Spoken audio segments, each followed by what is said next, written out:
Hey, what's going on, everyone? My name is Mr. Aquaman, and today I've got something special for you. Something different from a regular tournament. I decided to put together a Kotal Kahn Gauntlet, and what that ended up being is 16 Kotal Kahn players in one bracket, Kotal Kahn only, and I let it rip like a fucking Beyblade, let me tell you, and I competed in it. Destroyer joins me on commentary. The links for him are in the description, as well as all the links for the Coliseum and myself. Again, 16 Kotal Kahn players, one bracket, one bloodbath. Hope you guys enjoy this as much as I did competing with it, putting it together, and looking at everyone's reactions live to Kotal Kahn madness. I also partnered up with G Fuel recently. You can use code COMBO, save you 30%, and they just released some sick Mortal Kombat flavors. And with all that out of the way, enjoy the Kotal Gauntlet.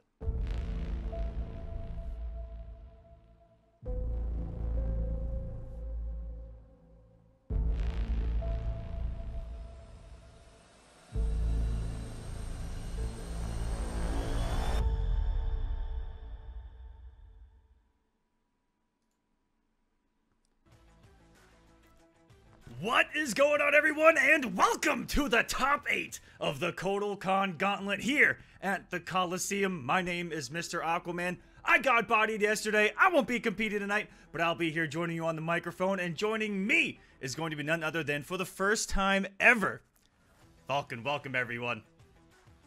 Hello, hello. Thank you for having me on, Mr. Aquaman. Pleasure to get to know you, everyone who doesn't know me, and for those that do, thank you very much for the sweet recommendation to get me on tonight's show. But, Mr. Aquaman, we like have a lot of 70 people asked for you. I didn't understand it. I shit you not. I made that tweet. I like worked out a little bit, and then I looked at my phone and I saw like 70 tags, and I'm like, for fuck's sake. And so honestly, it was because of them that immediately I was like, all right, I guess I got to get them on no matter what. So shout outs to the homies. Yeah, shout outs to the homies on that one. You guys came in clutch. You guys came in clutch. But you know, that's what it's all about here in the NRS scene. You know, a lot of us got to where we are simply because you know, we're doing good things in the community. So that lets me know that you're doing good things in the community over here, Falcon, is that a lot of people got your back. So really cool to see here, and joining us in what is going to be an onslaught, a bloodbath, a decapitation, just like an aftermath of Kotal Kahn, ladies and gentlemen. We're going to have 8 players duking it out here tonight. Let me show you guys this bracket. This first matchup is giving me shivers. It's giving me shivers right now. First match on stream is going to be Tweety versus Biohazard. And these are all Kotal Kahn mirrors, ladies and gentlemen. Kotal Kahn only. We started with 16 yesterday. Half of us died. And we're watching from the sidelines here today of the Coliseum, baby. We're back up in the stands. Second match. Tweety versus Bio. I mean, first game as well. What a way to start off the evening, right? Insane that we got both of these players not only to even compete, but look at this. 3-2 Tweety over Aztec, 3-2 Biohazard over Yadriel. Yadriel, one of the favorites on the entire planet when it comes to Kotal Kahn, and Aztec as well. These were 2 sensational matches that went down to the wire, and that just goes to show you the strength of all of these players and the strength of Kotal Kahn in and of itself as a character. That top players, that specialists, that these guys can just play Mortal Kombat at the highest level, and it's a good showcase of what the character is all about here. On the loser side, on the other side of winners, by the way, Turkey and Pop-Tart. Pop-Tart blowing the back out of myself and Furious Pillow there. 3-0-3-0 on the winner's side yesterday.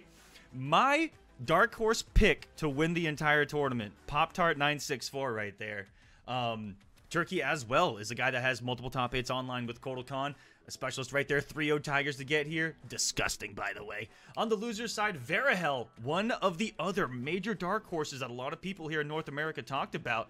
3-1 over Furious Pillow, over Crazy Fingers. A loser side of top 8 has a big challenge up against Titanium Tigers. He took a game off Tweety, and that could have gone the distance, should have gone the distance, had a big input error.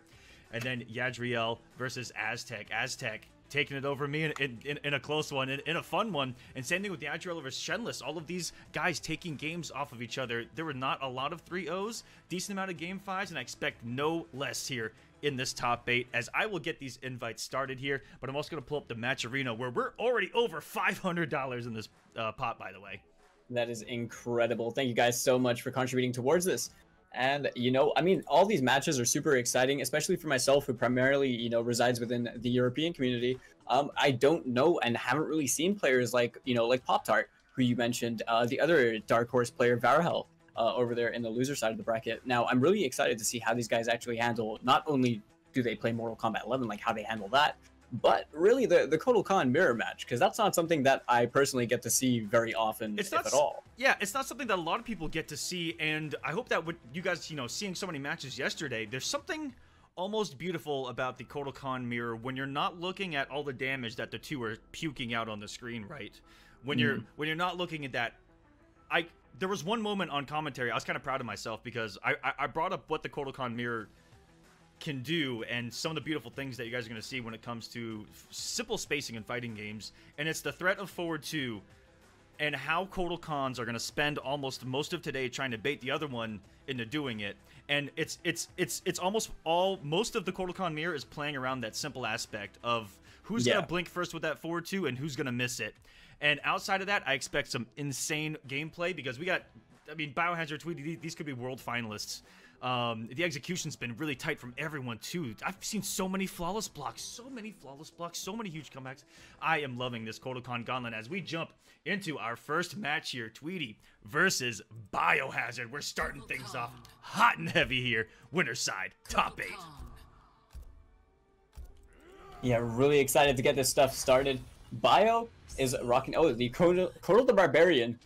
Favorite skin for me personally. But either way, now, you know, with these loadouts, he's rocking the Command Grab, the Con Cut, and the Grand Discus. So he's got the Launcher, he's got the Discus for the safety as well. But Tweety rocking the Tekwani Maul instead. How about that one? Yeah, this is really interesting. So Biohazard is just bringing simple hit confirmable damage backed up by Command Grab. Tweety's bringing less hit confirmable damage, but he's got a little different safety and a different threat. Jaguar is just a different threat when it comes to this mirror, and you're seeing a lot of huge neutral jump 1 reads 2, and look at that, Tweety trying to return the favor with one immediately back and forth. Neutral jump 1. How many times did we see that effective against everyone, used by everyone yesterday? A really big weakness of the character in general, Falcon. Really is so, and Bio exploiting that weakness entirely, as he does have quite a, I wanted to say substantial health lead, but Tweety whittling that down ever so slightly. Bio finding himself a 4-2-4 into the Discus. Gonna get himself a short hop. Only one more hit to close out the round. Definitely tried to space out the roll, but missed that one. Oh, gets it from the disc, which luckily kills. That does not do a lot of damage right there. That's why I was sweating a little bit. But you saw Biohazard, you know, getting that short hop off the missed jump in by Tweety right there. The empty jump, that was just him trying to flawless block. And that was Tweety actually trying to bait that out. And I'm shocked that he didn't bait that out because it is Biohazard, after all, that we are talking about. Misses the dash cancel into the forward 1. Big drop by Tweety. It's going to get picked up by Biohazard in the crouching blow. Oh, man. Oh, he dropped the combo. That's really important. Biohazard, right, he dropped the forward one. Ooh, sorry about that. He dropped the forward 1 into Con Cut for the extra launcher. Very tight of those combos. And he did. Tweety finding himself the 1-2. Gets himself a side switch, but nothing more can come of it right now. Bio has the fatal blow as well. Gonna have to watch out for that one.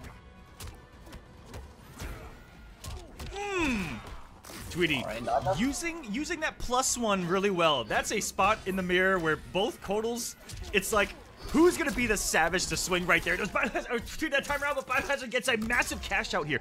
Not enough for the kill. I expect something crazy here, Falcon. I expect a savage read.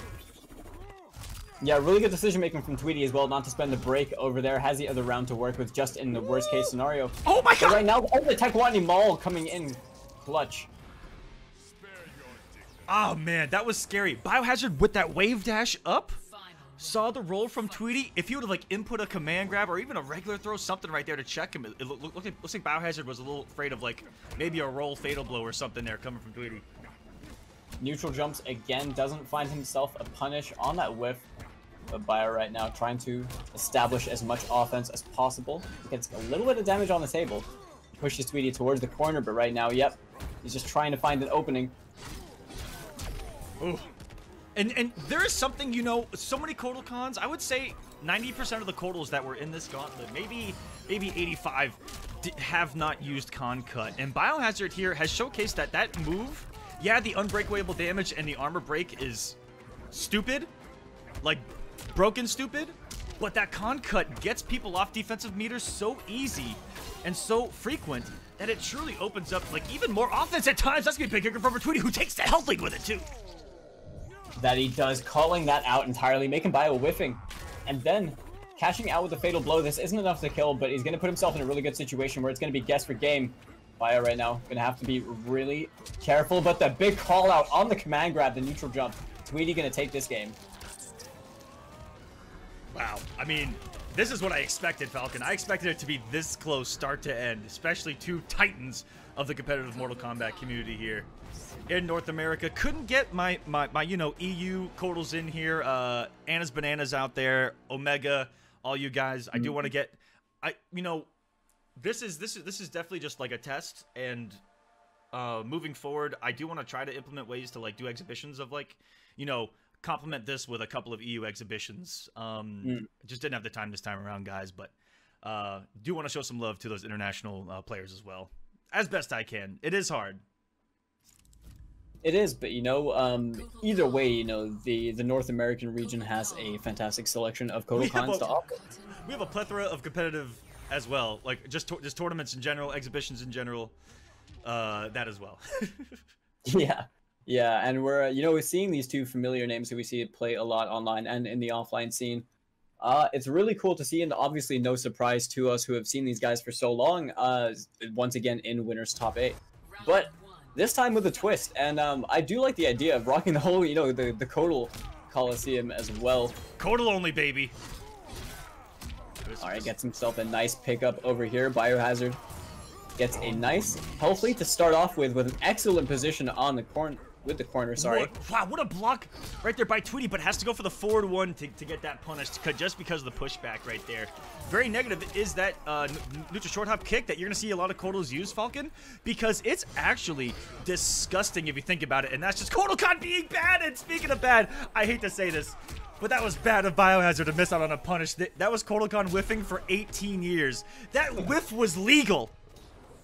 It's one of those really awkward ones where the cat is really low to the ground, so the jab gets low profiled. But yeah, very unfortunate. Man, both players weren't too sure what's gonna happen right there. Wow, the big swing in the back too, and there's some execution errors going on right now. What I want to talk about is short hop real quick. 10 frames. That thing comes at you quick, just like life. Bio right now, not spending the KB twice on that 4-1-2. Again, he's catching his 3 for 3 this time. Oh my god! Oh my god! Tweedy just got disrespected in the corner that way. That was a level of aggression that I haven't seen, I think, yet out of Biohazard. Dude, he was fucking negative. You can curse on here, by the way. Dude was fucking negative.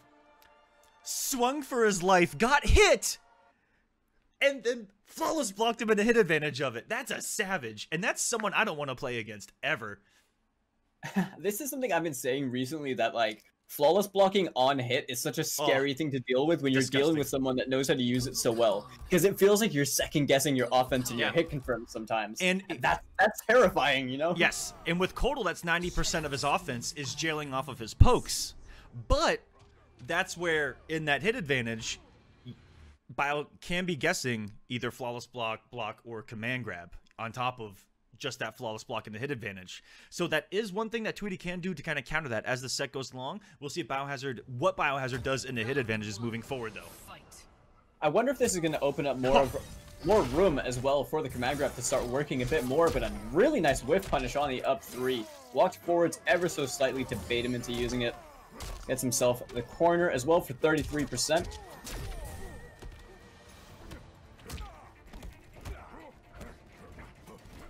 Ooh, these boys right here swinging right now. Yeah, they really are, but Bio finds himself to confirm. Gonna keep himself safe.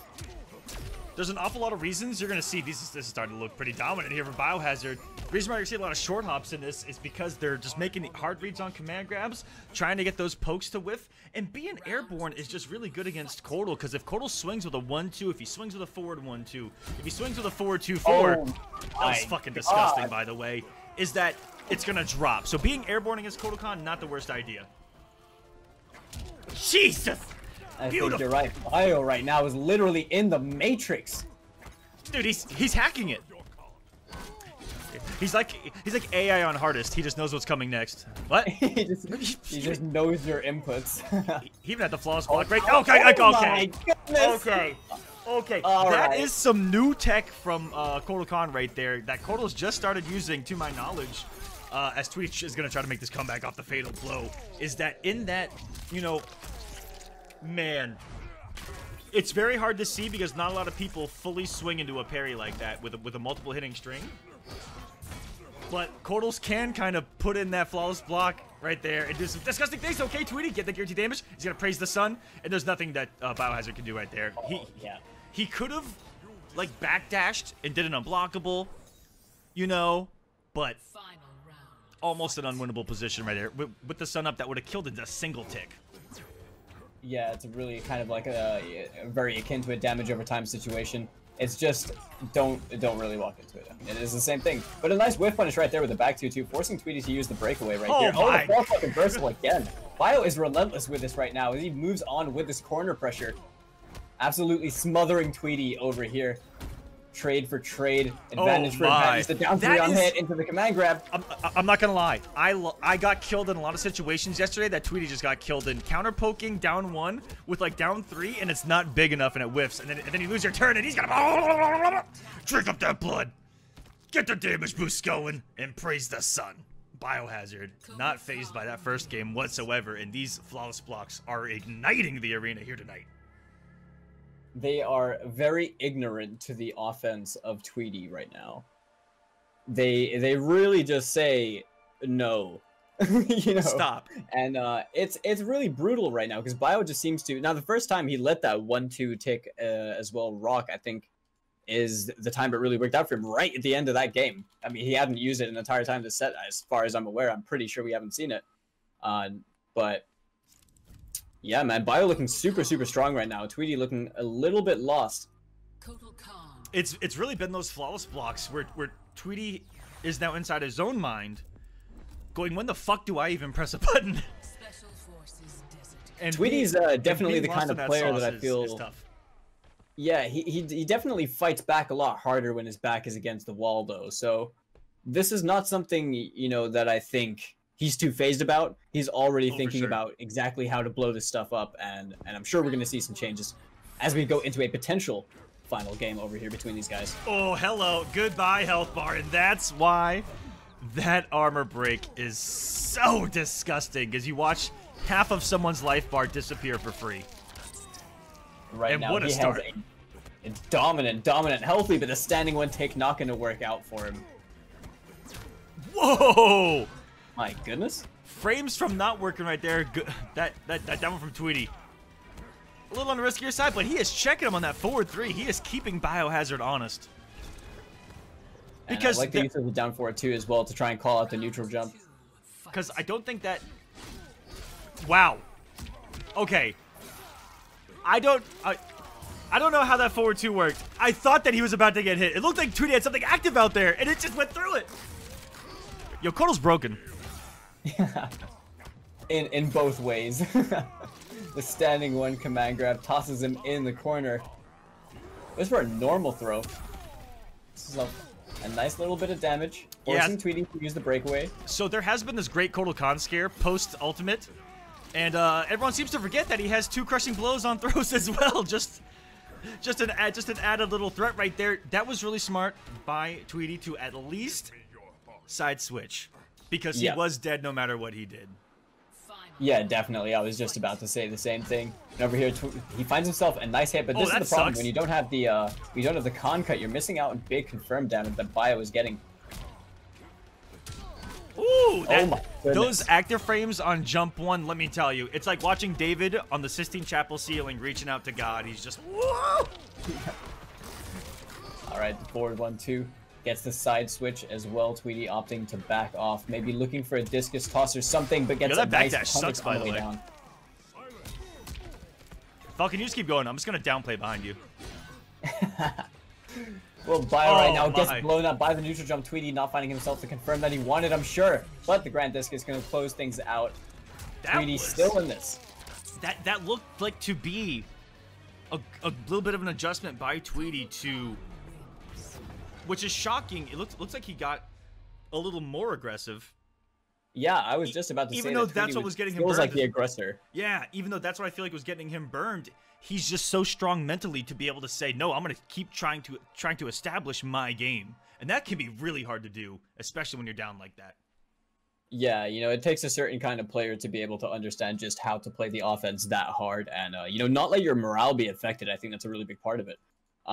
But Tweety was being, you know, out harassed. He was really kind of on the defensive side when Bio was winning. But in that game, Tweety seemed like he was ready to, you know, throw hands a lot more. So in many more situations, he was challenging a lot more. Yeah, and I think that was stemmed from the mental boost that was given to him by that 40-something% crushing blow to start the match off. That's always a nice jolt to the system here. And speaking of jolt to the system, let's set this place on fire as we get a game 5 here. Just to start it, I hoped we would have started with one, and these guys do nothing short but deliver. Never seeming to disappoint. The back 2-2. The very late break as well on the Tekwani Maul. Not sure about that one. The forward 1-2 gonna spend the KB as Bio just spent that breakaway, cashing out and some nice damage over here. Gets 33%, just a little over. But a call out that neutral jump. Even right there, Biohazard making the big read of a neutral jump 1, thinking that Tweety was gonna try to commit to a forward 2. And this has led to Tweety getting some more pressure going. And he is, all of a sudden, in full control of this. Barely not getting the kill right there. This is doable for Biohazard. He has a fatal blow. He has a damage boost. One more hit is what he needs. Probably going to go for one command grab. And he let it all rip. He wasn't even ready. He wasn't even ready. Oh no, Mr. Aquaman. That's it. GG's. I can't believe the neutral jump won. I cannot believe Biohazard won that. I cannot believe Biohazard won that. He should have lost twice. Right there. I think on paper. Holy shit. Well, narrowly escaping death. You don't impress and stealing me. that one away for himself. Spent the fatal blow, but, I mean, completely worth it. Robbing that one away, Bio now on set point. Alright, Tweety. Starting off with the health lead here. You don't see these guys commit to an awful lot of kind of raw command grabs. These guys are definitely on the safer side of Kotal Khan when it comes to that aggression. You know, unlike other Kotal Khans that, you know, what I'm talking right now. Definitely. But there's so much more reserved, I feel like, in their pressure. Yeah, they're definitely trying to, like, you know, hit that sweet spot a lot of the time and look out just to really, like, counterplay each other. Trying to call out a breakaway with Tweety. Bio not spending the defensive bars just yet. Has one offensive to work with, but the KB on the discus. That's the first one of the night, and I'm surprised. I think every match we saw yesterday did exactly that. Biohazard's going to have a touch of death right here. One hit away. Can Biohazard bring this back from the grave? The dash of command grab's going to do it. That was so fast, Mr. Aquaman. He was just waiting for that moment. Both players were just staring each other down. And then he dashed up into Tweety's DMs and tossed him on the ground. That was the first aggressive command grab. I think I saw that entire set of raw dash up command grab versus dash up normal, dash up nothing. Yeah. You know, kind of baiting and different pressure that we were seeing. And that's what I brought up just a few moments ago, was that I had not seen that kind of raw savage go up and if this works, you lose. And guess what? That's exactly what Bio did. He was like, you know, dash up grab. If it works, you win. GG's, big fan. If it doesn't work, you're going to be whiffing for 300 years. And it's going to work out for Biohazard here, who brings this back. And he was, if anything, down but out in that first round of game number 5. But he's going to advance to the winners finals here today. I think he definitely caught Tweety respecting a little too much. He was like acknowledging the fact that he's just grounded a little bit too long and snuffed out that opportunity. But yeah, I mean, what a first set to get this all started off. I had a feeling that was going to go game 5, and I'm just so happy right now. That's all I am. As a Kotal Khan player, I'm just so happy. We've got Turkey versus Pop-Tart on deck. I'm going to go ahead and get some invites lined up on those guys. Yeah, Turkey, a name that, you know, even myself is familiar with. A very prominent Kotal Khan player, man. This guy is super sick, really fun to watch. One of the household names, I think, for the character, stemming throughout more than just the North American scene, like, along with a couple of the others. And, yeah, man, I'm really stoked to see this, because Pop-Tart I haven't seen play.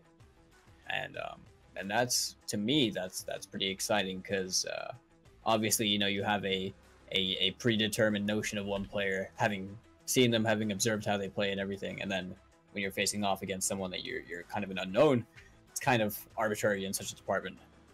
Yeah, and there's going to be a lot of element of the unknown here with Pop-Tart too, who has again had some really convincing victories here on the Kotal Gauntlet so far. Still on the winner's side. Invites are out to those players. Hopefully they get here in time. Hopefully. I haven't heard from them, so invites are out. We'll see. Fingers crossed. Pop-Tart's in here. In the lobby. Yep, Pop-Tart's in here. Shoutouts. Shoutouts. What's your favorite Pop-Tart flavor? Unfrosted strawberry here. I'm a savage. Unfrosted strawberry. That's a pretty strong choice, actually. Yep. I'm gonna go with frosted strawberry. Ooh. Yeah. All right, both players are in here. We're gonna have the other side of winners, top 8 here, ladies and gentlemen. It's gonna be Pop-Tart going up against Turkey. Really stoked to get into this one, Mr. Aquaman. Bot Rashid over here. Pretty sure I saw Discus over there. I didn't get a glimpse of all of those little special move icons. Ah, command grab. Oh, is that the down back one? Con cut Jaguar command grab. Is that con cut? I thought I got really confused for a second. That's the end of it where he's uppercutting it makes total sense to me now that you pointed it out. The burst kind of looks the same too though, because it does the same exact animation, only doesn't do anything. But the tournament stage over here, command grab, discus, con cut. We're seeing cat, command grab, con cut. So slightly different to the variation that Tweedy was playing in the last set. But this time opting for the utility of the maul. I think it's a really good decision using cat, especially given the nature of discus, because it is a threatening KB. You can blow it up with a good read. Oh, they skipped the last second? Why would you go through 78% of the intro and then skip it? Fucking kids these days, man, I swear. Anyways, I want to know what he said. There is actually one really good line in the Kotal Kahn mirror where he's like, I truly am my own worst enemy. That's a good line right there. All right, Turkey right now, he's going to get himself a nice health lead, establishing that pretty early on. +1, not going to do too much for Pop-Tart, but he's working his way in. A good call out with the neutral jump. Good for the big damage right there. Has Pop-Tart on life alert here in the corner. Pop-Tart, so good at those reads right there, just knowing when to exactly to jump, and he does a quick 50-50 off of that jump 1-2. That is becoming command grab, stand 1 command grab, stand 1-2, stand 1-2 command grab. The possibilities are endless. I think it's testament of someone who's very familiar with their character, very much a character specialist in some senses, who knows the insides and outs, and knows how to fight against them as well as play them. Ooh, finally right calls out the down jump. That was Pop-Tart's third jump out attempt to the corner, almost in a row right there, Falcon, and that was just Turkey right there, purely calling it out. Turkey's just playing super patient right now, and Pop-Tart is not really getting too much for his troubles. He's gonna get himself thrown in the corners. Turkey has a little bit extra damages. This one's gonna hurt. This is so much damage. I think he's at level 2 sun buff right now, so the next hit is going to do more damage than you could probably even realize. But this is going to be great for Pop-Tart here, who's going to kill the time on that damage buff. Short hops, but still has the time to recover. But luckily, Turkey is able to swing out of the corner. And down 2 still got some nasty damage, as Pop-Tart is going to be hanging on to defensive bar, and the perfect anti-air. That is the perfect Kotal Kahn anti right there. Forward 1, if you've got the con cut equipped, you just get a shit ton of damage on top of that for being rewarded for that reaction. Beautiful stuff there by Turkey on. Textbook stuff from both of these guys. The only thing that separated them truly was Pop-Tart did get a little jump heavy in the corner, but it was the fact that Turkey got him to the corner in the first place. Yeah, Kotal Kahn definitely. in the corner is, pray to God. It's really just a guessing game that you don't want to be on the receiving end of because of how much damage he does. Like, every time you guess wrong, it really hurts. but Turkey was playing, honestly, just mad patient. He was really waiting for his moments. He was biding his time, and that anti-air right at the end of that game was like the perfect indicator of, you know, just that. He was waiting for it, got the perfectly spaced and timed forward 1 anti-air, straight into the con cut, straight into the down 2, which closed things out. But Pop-Tart, you know, he wasn't slouching that game at all. I think he's going to be coming back a lot stronger this time, as each player kind of, you know, figures things out. But Pop-Tart definitely playing a little bit more like the floor is lava. Turkey playing, you know, a lot more patient. Holy in this crap. sense. He started it off with a flawless block reversal. That was a sick combo for no reason, but it was not optimal. Sick combo, though. I mean, I'm going to give him extra points. It's the style points that matter. Yeah. Right now, he found himself a really nice whiff punish using that +1, but Turkey down 3 checking. Knows that space isn't going to be much of a threat. The Amp Tekwani Mall is safe, unless you flawless block it. Ooh, a lot of respect. Ooh, went for the stand 4, which is incredibly safe and kind of resets neutral. But what a whiff right there. The call out by Turkey, who has just made some great decisions here early on. Ooh. All right, finds himself the hit. Pop-Tart now. He's going to toss Turkey into the corner, dealing himself a bit of damage. He's got the sun buff as well at level 1. Didn't get a whiff punish. He didn't want to, you know, go for it. Just choosing to respect right now. Turkey playing the offense. The call out with the jump, forcing the breakaway as well. Right now, anyone's round. So is Fatal Blow on the side of Turkey. Pop-Tart gonna have to be careful. Has to close it out, but this is still a dangerous situation. The forward 2 catches him jumping. And Turkey wisely confirming straight into the Fatal Blow, closing out the round for himself. Halfway there is Turkey here, who has been through a little bit of a crisis competitively. He was, you know, almost primarily Kotal Khan, had some Gears in there as well, and to see him kind of making a return to some really good form is a beautiful thing to see here, because Turkey, really, really talented individual with Kotal Khan. Speaking does some cool things. Talented with Kotal Khan as well. That, I mean, that back 2-2 whiff punish from Pop-Tart as well was insane right there. He did himself some nice damage, but he gets himself tossed in the corner. Now, this is a difficult situation to be in, as we saw before. Finds himself to hit. Gonna go into the Tekwani Mall. He's mid-screen now, doesn't have much to worry about in that sense. But both players now just kind of playing out this neutral. Don't want to overcommit to anything.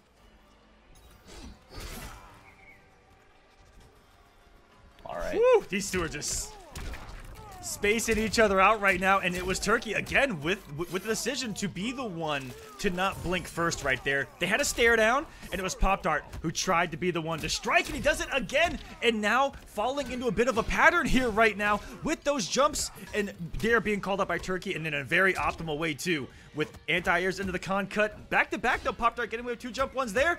He's trying to survive right now. Fatal Blows on deck next hit. Turkey just trying to weather the storm. One more block in the God Ray. Anything right now can take a turn, and that's gonna be it. Praise the sun. Yeah. With the guaranteed damage on block right there, good stuff from Turkey. Keep your distance. But Pop-Tart really, you know, was looking for that hit. Turkey really didn't want to bite or give it to him. No overcomplication of anything, really. Just, you know, standing his ground, securing himself that game as well. But definitely in a lot closer fashion. Yeah, Pop-Tart definitely had his moments. Definitely had his moments in that in that game. Didn't find himself in the corner as much. Was really good on the defensive side of things. Just got caught, you know, on those jumps. You know, I think 4 of them got anti-aired. Well, I think 3 of them got anti-aired, and the 4th one just got trip guarded outright. So I'd say that would be the one thing that Pop-Tart might need to tone down on. The rest has looked really solid. Yeah, honestly, I mean, you know, Pop-Tart had his, he really did, like you said before, he had his moments as well, but Turkey ultimately right now is cashing out in a lot more. I don't feel like we're seeing the con cut enough from Pop-Tart, enough to be able to trade out the damage in this sense, as I do feel like this is kind of going, it recesses back into this very hit and run style when they're not all over each other. Ooh, and drawing first blood's Turkey with the command grab. Not going to amplify for the corner push right there. One of the Oki, and that's what that tells me, and these guys are showing off tonight, Falcon. They've got the flawless blocks down. I wish I could do this shit. Shit's hard. Yeah, man. Doing this stuff on hit and really knowing what the opponent is going to press as well. Testament to the time that they put into this game. So they're here in winner's side of top 8. But that 1-2 into the command grab, getting himself a nice little bit of damage, but not enough to work with. +1, trying to establish something. Right now, Pop-Tart trying to find a hit. The down 3 confirmed into down 3, not getting anything more out of it though. Yeah, he's just not getting enough damage per hit at the moment. Ooh, big whiff there with the forward 4. But even Turkey was like, wow, he did a forward 4. Probably just didn't react in time. Some hit advantage here. Tried to make a read. Thought that command grab was coming. That's a good read, though. Pop-Tart could have just command grabbed back into the corner. Oh boy, and here you go. This is what I was talking about earlier, Falcon, where they're trying to force each other to do a forward 2, and Turkey, Pop-Tart just with 2 forward 2s in a row. That lets me know that Turkey's out here playing some footsies, and Pop-Tart is falling for some of these baits, and again calling out the anti-air, knowing that Pop-Tart's feeling the pressure of having his back to the corner, and says, I want to get the fuck out of here ASAP. My man's trying to get the get out of jail free card right out of the gate. Pop-Tart's really trying to make some hard reads as well with these jumps, but right now Turkey seems to be the one that is thinking on the high ground, because Pop-Tart is he's trying to make these call-outs with the jumps and stuff, but they're all mistimed, and right now I feel like Turkey's kind of gotten in his head a little bit. Like all catching him with these command grabs now. He's big. He's got big damage now, Mr. Aquaman. You know, it's the complete opposite for Turkey here, who seems to be making every right read. And this is something for Pop-Tart. It doesn't matter what fucking character you play. If you get one command grab going with Kotal Khan, you feel like you can take an entire health bar off of the following sequence. So if you're Pop-Tart here, definitely feeling it. If you can get one knockdown here, you've got Fatal Blow, you've got damage buffs, and this is how it starts. Yeah, very important hit right there, Turkey. Not needing to break. Not amplifying. A fair bit of health. Not amplifying, just so it keeps him in forward 2 range right there. Yeah, the Oki at mid-screen. Over here, using that 4-2-4. Ooh, and just another call out. That was, again, I feel like Turkey just made one adjustment early on, and that one was enough to disrupt Pop-Tart's game plan enough to where he couldn't break that habit. And that, to me, not to say anything negative about Pop-Tart, but that is someone that has less experience competitively that could be struggling to break a habit like that, and we've all been there. A lot of us are still there. It's very hard in bracket to break a pattern on the fly and be able to react and to be able to tell yourself, wow, I should probably stop doing this, or I've gotten burned for doing this so many times in a row. It's hard to think like that when you're in the heat of the moment getting fucking hit for 40% with a fucking 6-foot sword in your fucking ass. You know, it's really hard. When you're literally just being, like, destroyed and, you know, absolutely obliterated by this. I don't even know how fucking tall he is. What is he, like 7'3"? He is. Yeah, some giant, some green giant who. He's a 6 foot thick. That's what Kotal is. I'm gonna take a shot, by the way. 6 foot thick. I'm gonna take a shot here. I'm gonna get nice and comfortable with you guys here as we get warmed up. That was the winner's side of top 8. Let me update the bracket as well. Let me actually do my job. What are you having a shot of? Let me see that. This is Plantation Pineapple Rum. Plantation Pineapple Rum. That sounds. Yep. This is exquisite. This is a Caribbean pineapple rum, and cheers everyone. I hope you guys are enjoying the Kotal Gauntlet. We have some really exciting matches as well to get underway in loser side. Varahel, who I was pretty excited to see, and Titanium Tigers. You know, needs no introduction. People very familiar. Stupidly good player, honestly. I watch this guy play and I think to myself, damn, this guy is like, he's just really comfortable in playing the way that he wants to play the game. That's how I perceive it. And, you know, but I've never really, you know, seen him. I've seen him play, I've seen him play Joker, but, he could random select, to see that could be his main. That's the thing about Titanium Tigers. Yeah. But one of his mains, one of his only mains competitively ever in MK11, Kotal Khan. Very interesting. All right, players' invites are going out right now. It's Tigers and Varahel. Tigers and Varahel. Now Varahel, I assume, you know, probably in the United States, and I think so. I haven't really, I don't even know, actually. Yeah, I'm not like familiar with Varahel. So I'm curious as to I'm what gonna ask kind him. of, if they, have played in like which tournaments or anything like that, if they are a competitive player or anything. But over here in top 8, I'm sure they're of a certain standard to have beaten the competition to make it this far. Verhill, where are you from? I don't know if he's listening right now, but I did put it in the chat. So I will definitely find that out here because I'm curious to know as well. But we do have representation from, I think, almost all over North America, including Puerto Rico. We're gonna see Yadriel here in a little bit. Next match on. Yeah, man, really excited to see that one. The Yadriel match is gonna be insane because Aztec as well is another player that I like watching. To be honest, I think that Kotal's definitely one of the most entertaining characters from a spectator point of view. But when you see him being played right, like high octane Kotal Khan, oh my god, that's some good stuff.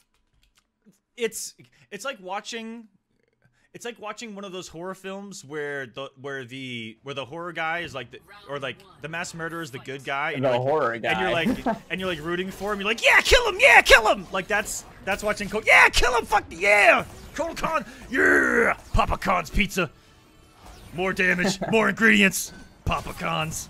We got discs finally on the screen, finally. Stuffed crust with stuffed extra crust. Oh my god, finds the whiff punish, crushing blow. Oh, the big Oh, drop. the combo though. We do call that an American reset. Oh, Yes, jeez. I'm familiar with. Okay, calls it okay. out. Wait a second. One hit fatal blow and it's over. Oh my god. Oh, yep, baited with that standing one, forced to respect that 2 in the head a little bit. 2-4s now, back and forth from both sides. I can Oh barely my tell who's God. into the whiff fatal. That was a call out on the 4-2 if I've ever seen one. Absolutely. He tried to make a galactic level read that scientists haven't even discovered yet. Like we don't understand it. I can understand that read because I'm not there. This man is so elite. Holy He has shit. raw mercury flowing through his body. Everyone, welcome to Lord of the Rings: The Two Towers. I should have taken that shot because I'm feeling pretty good now. I mean, it was right there staring you in the face. Ooh. Oh my god, the call out on the jump. And it was a counter hit, and that's the natural crushing blow on that special that you almost never see. Only because it was a counter hit anti-air, one of the hardest KBs to land raw in MK11 you guys just witnessed. Oh, he's Used drinking that as blood. intended. On Right your now, he has a knees. lot of damage on the table. I don't know if you watched yesterday, Falcon, but I've got Oh Kotal my Khan goodness. sound bites that I have been popping off throughout the entire thing. Like every time he does a command Beautiful. grab, I've got the MKX on your knees going. Oh yeah, it's been beautiful. Just like Tiger's pressure and Oh my god! Oh, that It is worked the on second my time. streams. That is what we would call a Jimbo. That is just something. they've been waiting for you to say it. By the way, Really? Yeah, Jimbo. Someone said it. someone said something. It's a thing. Oh, wait. Q Neutron is a powerful device. But the stare down. He's just letting him regenerate a bit of health, just backing off. Varahel not wanting to do anything there. This is a tough position, but doable. He needs time to get either a triple totem and He can't turn it into any more. The damage is taking down 6 seconds on the clock. Oh no. Okay. Okay, that actually was a really ugly. Like you think that Varahel had options, and I thought Varahel had options, like as it happened. Yeah. But I don't think that he could have ended what he did right there and actually have done something substantial to make it a comeback. It would have killed a lot of time if we'd have gone into paddle. It would have killed a lot of time if we would have gone into command grab. And if he would have gone into command grab, yeah, he would have been sitting in the sun, burning to death, and again killing so many seconds off the clock just to put you on the ground, and they have to make one more massive read. And same thing with the paddle. He didn't have the meter to get a massive cash out, and if he had the meter, could have gotten him out of the God Ray. So many different things right there. My head exploded. Honestly, that situation was just kind of. When Tiger sat down, it was really kind of just a Praise the you're sun. fucked. You know, it's just he's content sitting there with a smug grin, healing back his health. And but really, it was looking kind of bleak for Varahel over there. That's what a He Kotal has no scramble chance looks in this like. game. God Ray's out, and they're both like, "Oh shit!"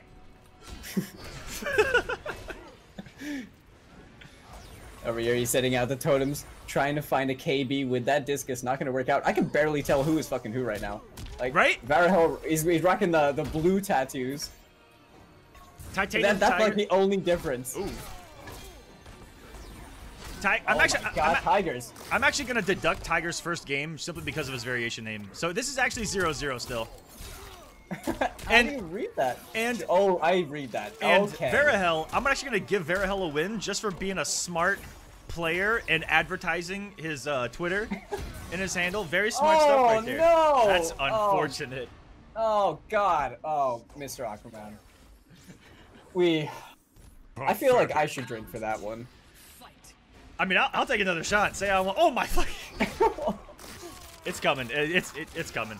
You know, one of why I'm drinking is because I sit back and I go, I can't do that. Damn these players.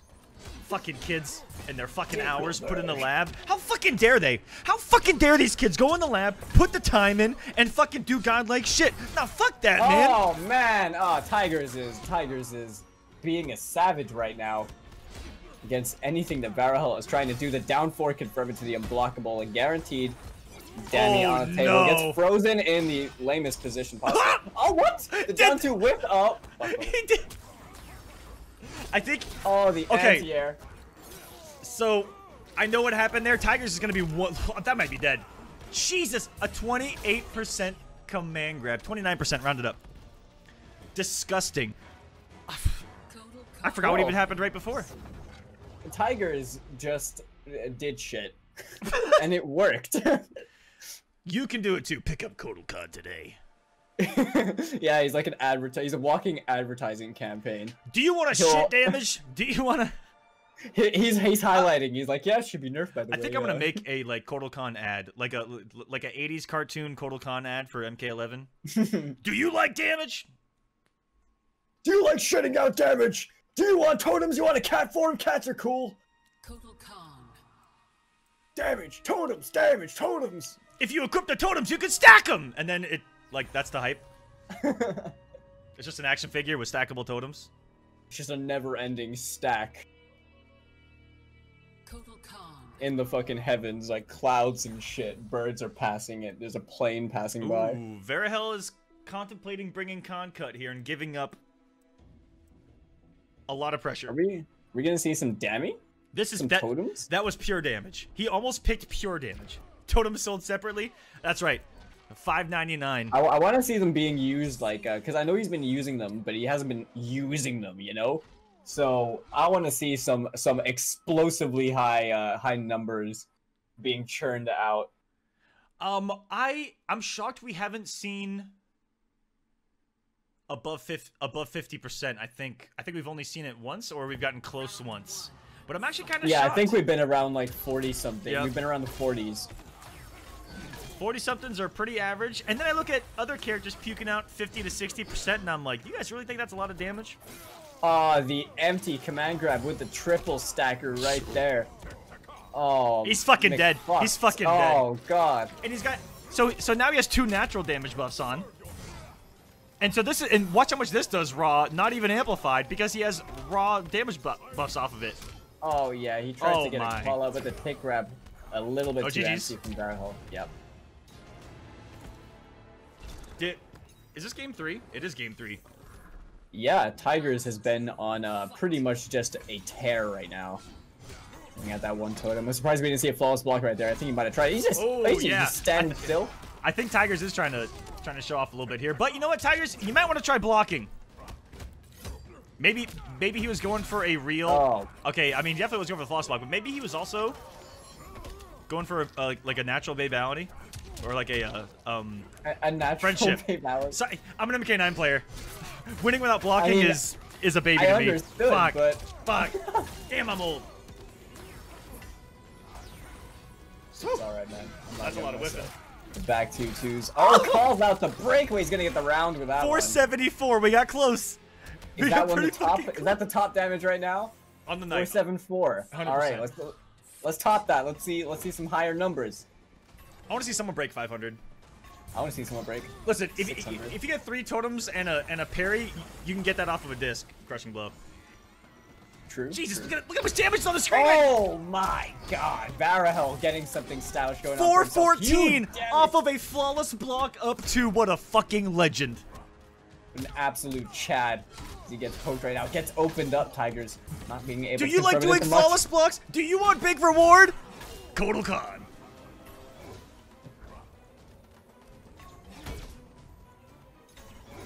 Frame data sold separately. Right.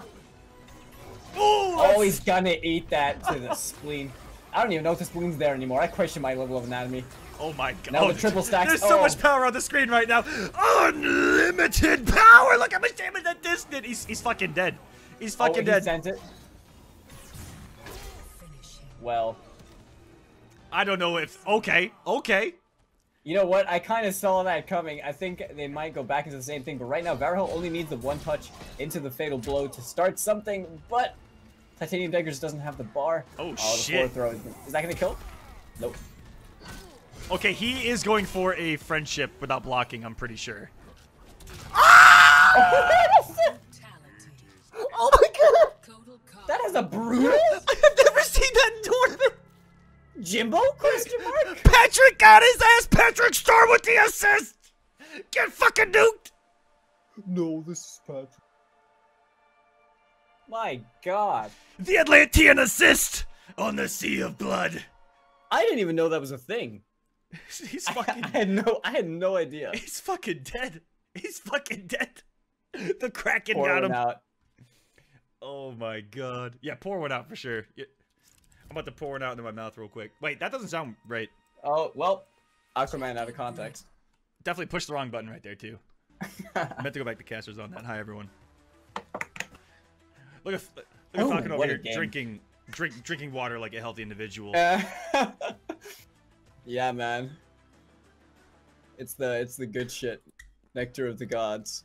But yeah, Varahel unfortunately going down in such a beautiful, eloquent fashion from Titanium Tigers. I must say that was quite the brainer move with the starfish. That was fucking nuts. And then Tigers goes to our chat for this and goes, Patrick coming in. Which, I don't know if anyone else says that, but on my stream, I do that every time I go on the stage, and I say that same exact line. Tigers, are you coming after my shit, bro? Or is that something that's regularly said about that interactable? I'm actually really curious if that's like a community thing. Like, I wonder if it's literally just a joke about Patrick. Yeah. You know, and it's not really like, Tigers. too deep. But we gotta find out the lore. He said I didn't know that. I just said that randomly. Tigers, I shit you not. Ask all the regulars here. Every time I throw it, I'm like, get him, Patrick. Coming in hot. Yeah, every time. I forgot where we even are. We are. Let me advance. Titanium Tigers. It's gonna be Tigers versus Tweety, by the way. Oh my god, yeah, that's gonna be a hell of a set. This is already like, I mean, this was a bloodbath from the point that we started, but the matchups that are starting to develop are fucking insane. I mean, winners finals is Bio and Turkey. That's gonna be explosive too. I mean, well, yeah, but Yadriel. I think that the reason why this gauntlet in particular, like something like this in particular, where I purposefully, even with future gauntlets, I'm purposefully going to avoid characters that might be boring as absolute fuck. All right. Yeah. So you might not see a Cetrion gauntlet. Oh no, oh, dude. Oh, that's so sad. I'm really missing out here. Yeah. So maybe you know, like that. Like maybe I'll hire 2 commentators that can stomach it. But they'll just be there looking at their watches the entire time, like. I don't have enough liquor in my apartment for that quite yet, but I am looking at doing it for these characters that are just fun to watch, that are explosive. You know, the next one, Spawn, yeah, but the next one's probably going to be Shao Kahn. The next one's probably going to be Shao. Okay. Yeah. Okay, yeah. For This sure. I can totally get behind. Yep, for sure. And I'll probably play in that one too. Shao Kahn's low-key one of my favorite characters to play. Oh, let me get some invites out. I'm just chilling here at the... Also, shouts to everyone that has donated to the Matcherino that has put this prize pool over $500. That means that everyone in top 8 Yo. is going to get paid out. And I actually have it so that you can see that it's reflected on the Matcherino itself. You guys can see what everyone is going to make where they place thanks to your guys' donations. And that updates live. We're up to $515. Everyone that's playing today is making some money, and that's thanks to you guys. So shout outs. And it was a lot of the Kodokan players in this thing that actually donated on top of so many of you guys that are watching. So thank you. Yeah, I had that shot of cool, rum. man. I had that shot of rum coming up while trying to get that out. That was kind of tough. It's insane just how far, you know, community support really goes. It's just amazing how much the people who, you know, are part of the same community, they love the same game and you know, spend their time watching it, playing it, etc., etc., everyone involved and as a part of the NRS scene as a whole. How they really band together to support community events like this, you know, like yourself for running these things, and for various other, you know, people out there doing their bit. It's super cool to see. It's nice that, you know, the scene is very self-sufficient in that sense, and very, you know, they come together for these things. Absolutely, and it was started off by just seeing the success of other and far larger esports, seeing the crowdfunding that can happen there, with very, very, very, you know, or should I say much larger audiences, right? You know, looking at Dota, looking at Smite, you know, huge all of stadiums these, full of people. But also how, you know, so many people play these games and they're able to fund such crazy world tours, such crazy invitationals, such crazy finals, and such crazy events off of pure crowdfunding alone. Yeah, it's integrated in game, but you know, the concept is there in that, oh, press the wrong button right there, but in that the support doesn't have to 100% or primarily even have to come from, you know, with events like this, from a sponsorship. It could just be kind of kept grassroots, and the only way to grow that, right, would be to grow the community, and that's what I hope that events like this, and that's what I hope that events like this have always done, was just try to grow the sheer amount of people that play these games competitively, because that to me is where growth overall comes from. Is just more, if there's a million active people playing, or you know, or there probably is, but if there's you know, 10,000 active people competing in tournaments, what a fucking difference. I mean, that's huge, right? For anyone that started out like earlier on. I mean, I wasn't competitive in MK9 because I came on very late, but Injustice 1 was like the start, you know, the starting point, and already the numbers are gargantuan compared to what they used to be. Yeah, and so when you look at those other, you know, esports and just how many people are playing those games, if we can just increase the number, oh man, I feel like our possibilities would be endless. But that really is the dream, and I do feel like crowdfunding is a major part of it. Yeah, for sure. But the first hit and first blood being drawn by Yadriel L. Punk. By the way, congratulations to Verahel in that last match, who is the first one eliminated here in the top 8. Congratulations on making top 8. Still going to get paid as we move on to the other side of the losers. First round, Aztec versus Yadriel here, and that is going to start us off with some beefy damage. He goes for the reset. 156 that was about 45% total off the reset. Big damage. And the movement into the meaty forward 2 as well. Bro, and I love it. Character knowledge, and this is just specialist right here. You can tell through and through. 100%. And I like going for the riskier reset right there. That delay wake up will beat, but what a high reward. Again, turning what could have been a 30% combo into a 45% combo because of the reset.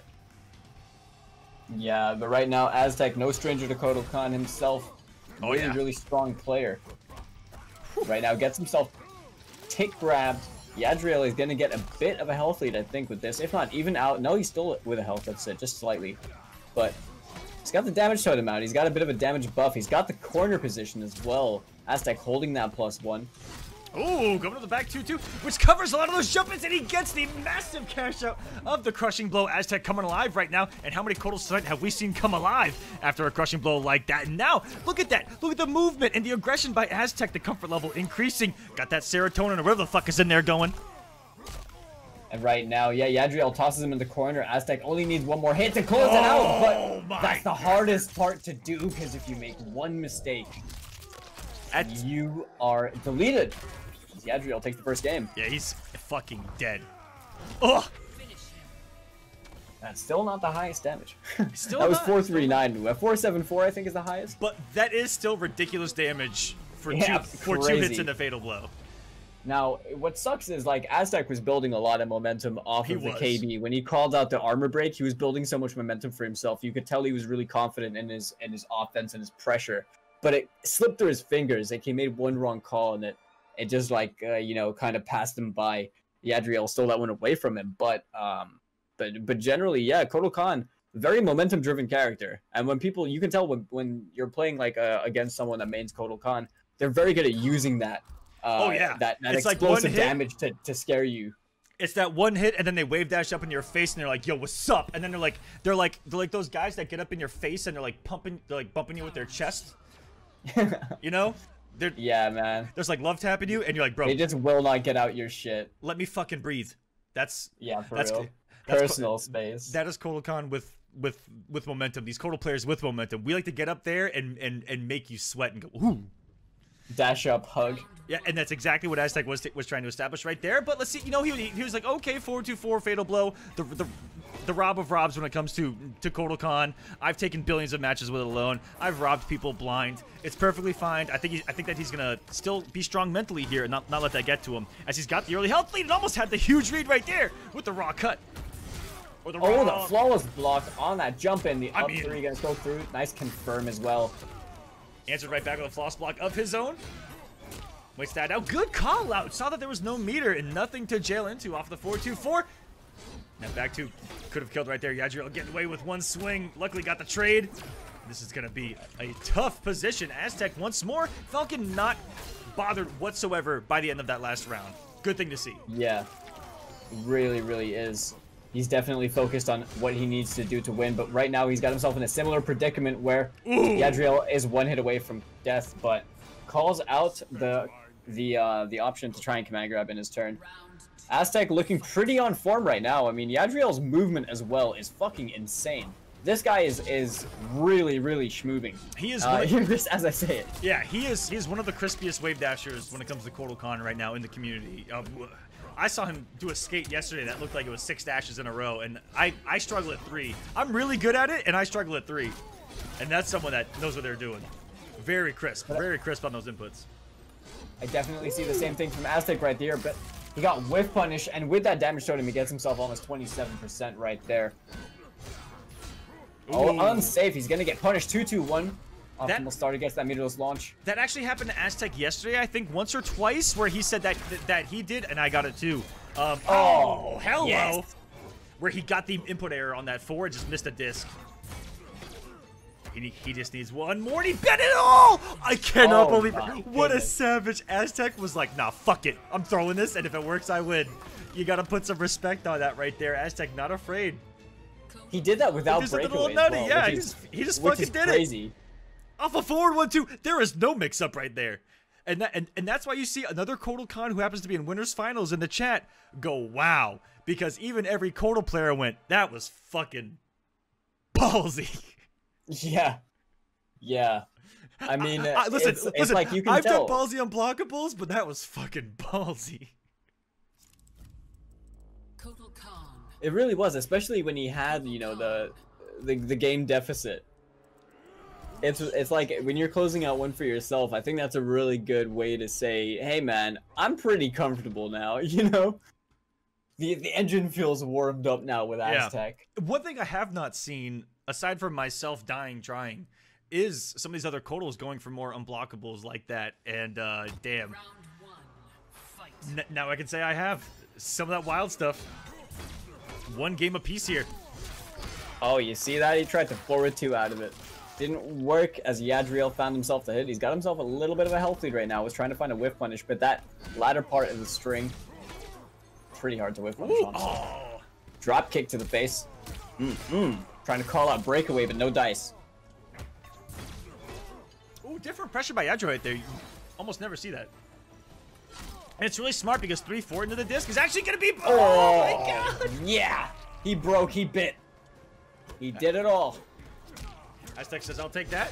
Gets the jail. Caught Yadriel swinging right there. What's for breakfast? Just a down 1 and a couple of jails later, and it's going to be Aztec with a hefty health lead, but he is still in 4-2-4 Fatal Blow range, and as I say that, never mind. Got the 4-2 to connect right there, max distance. Yadriel was about to probably try to wake up Buttons and probably try to rob him again, if I'm being honest with you. Oh my goodness, yeah, caught him whiffing as well with the short hop. But yeah, he might have been trying to do that to stand for into the damage totem. He's going to start building things up over here. He's got an excellent position to work with as well in the corner, but Aztec dropping the combo. He's going to go into the Tekwani Maul to try and keep himself safe. Oh, gets flawless blocked on the way in. Aztec going for a nice simple confirm. If he did break, he didn't have the bar to spend anyway. He's already spent the KB. Neutral's been reset here. Have spent a couple totems. Nope, Yadriel, really good. Trying to shut that kind of totem generation down by immediately trying to get up in his face with the 4-2. Just a really good aggressive check by Yadriel, who's now got a health deficit once more. And the Reaper Aztec in a neutral situation at frame 0 on block. Oh my god, go for the he got whip punished. Yeah, this is a single hit into Fatal Blow now for the round for Yadriel, if he even needs it. As right now we're approaching danger territory for both players, Fatal Blow on both sides as well, but 4-2-4, he's going to spend it. He did not need to, though. But he was probably just so pre-wired into the decision of, using it that, you have to better do safe that. than sorry. You have to do that, right? You have to do that. Yeah. You have to do that, and definitely locked in right there. And honestly, not the worst thing in the world, because you've got the round and you're still alive. That you are better safe than sorry. He's starting to build up these damage totems, trying to find his way in. Aztec filling out the space with that 4-2-4 confirmed into 24%. But over here, Yadriel starting to build back a bit of that health. Oh boy, that's a lot of damage. Yeah, 21% guaranteed off that down 4 on hit. He needs Mental. it. Woo! Nice side switch by Aztec here. This is where comebacks happen. Damage boosts, corner position. That's a lot of damage. Yeah, didn't want to break though, as it could have been more.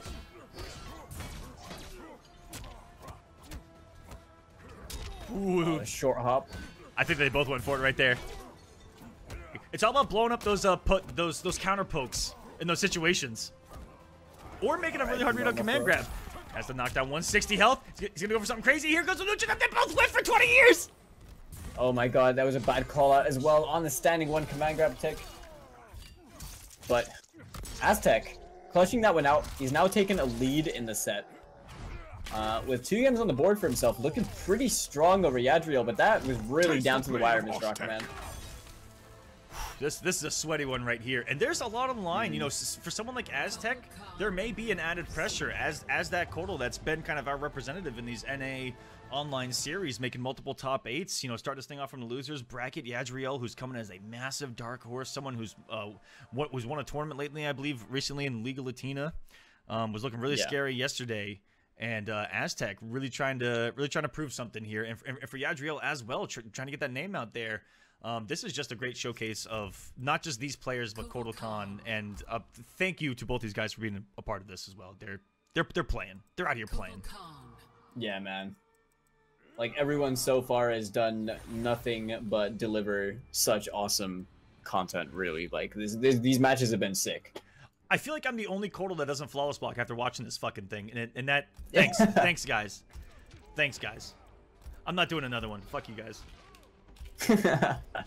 Start flawless blocking everything now. Give it like a month, you'll come back out of your hyperbolic time chamber, flawless blocking everything. You'll be flawless blocking people on whiff, flawless blocking people like character select, IRL, everything, you name it. I'll give you a brief glimpse into the future where I'm from the future and I'm gonna tell you that no, I didn't fucking do that.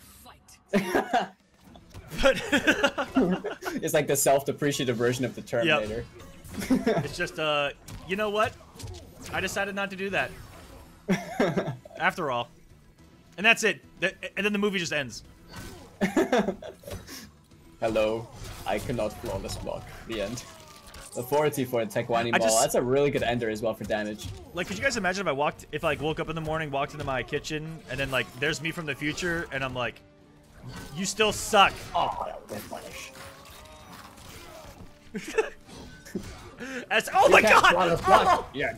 Okay, that one is a halfway mix-up from, in particular, Aztec, who likes to do back 2-2 and jail it into the Jaguar. That's kind of one of his favorite mind games is back 2-2 Jaguar, and then.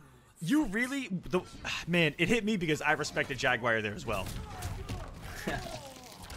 Oh, the back 2-2 into it, yeah. Alright. Trying to establish the 1-2, the normal throw as well. Tried to call him out, but Yadriel being wise to it. The whiff punish with the standing 4 builds up that totem. Takes away the gap. And that's a good check by Yadriel. I utilized that twice yesterday against 2 Kotal Khans that were utilizing Jaguar. Where you reversal, goddamn, he's putting out some damage right now. I'll break it down afterwards, but he's coming in hot. Aztec wants to take this down. Close out. He does. He's looking hungry for it to try and close out the set. Not enough damage on the table right now. The Sun gonna take down Yadriel, burning.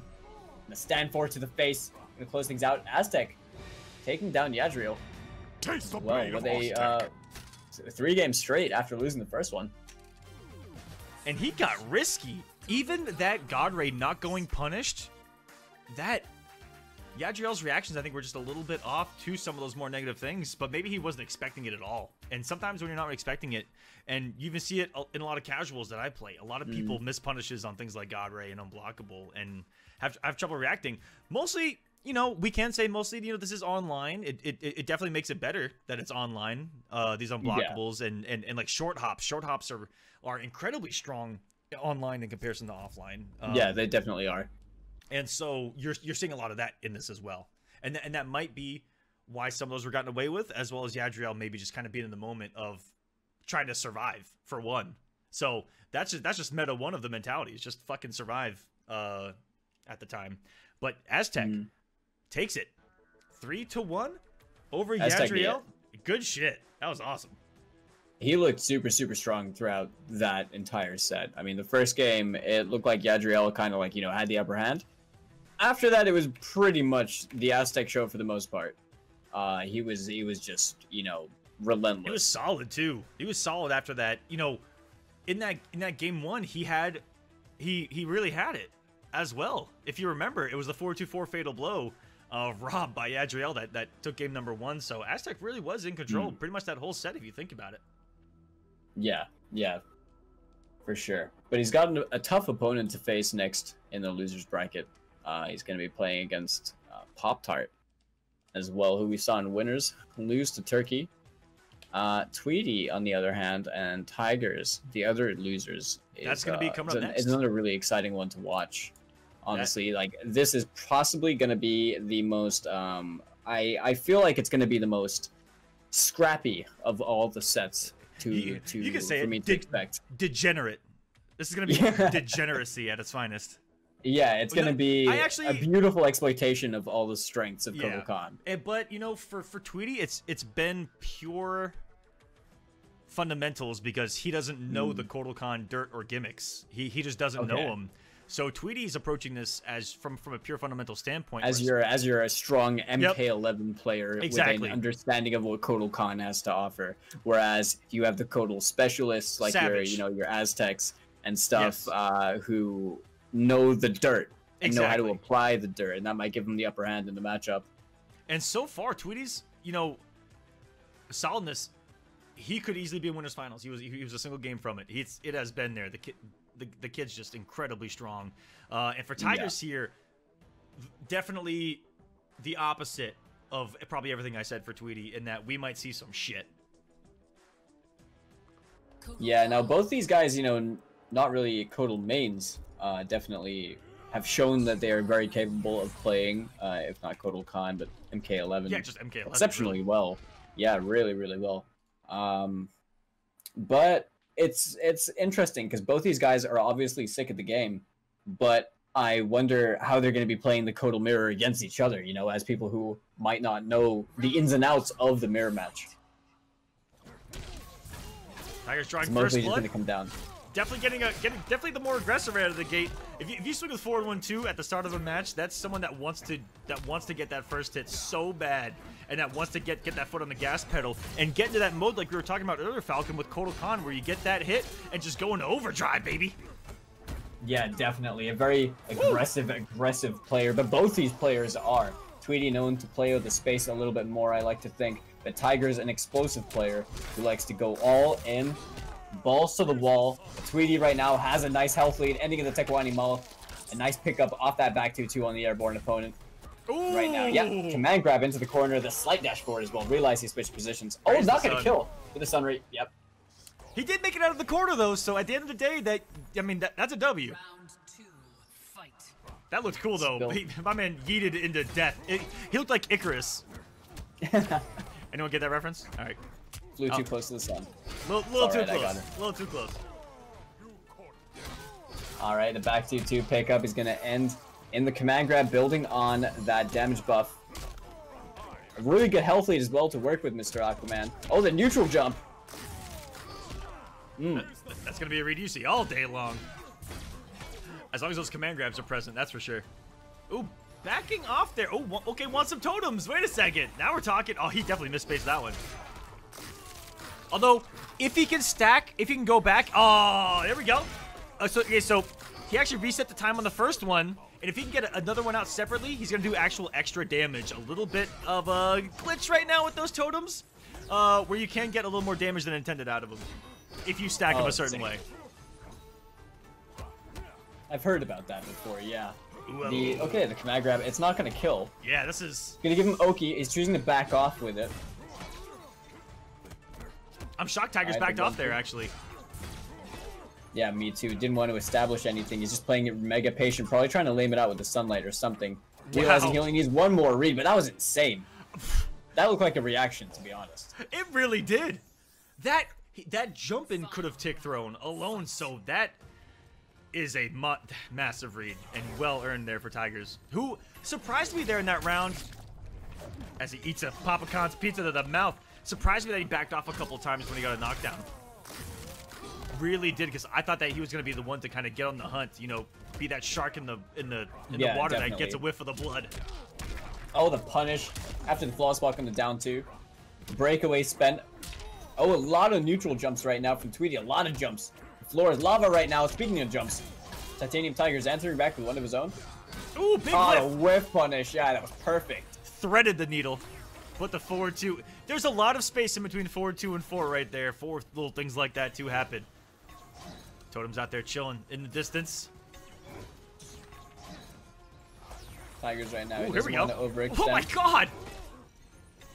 Fearless. Tweety just let him load 3 for free, and that's something you don't see often.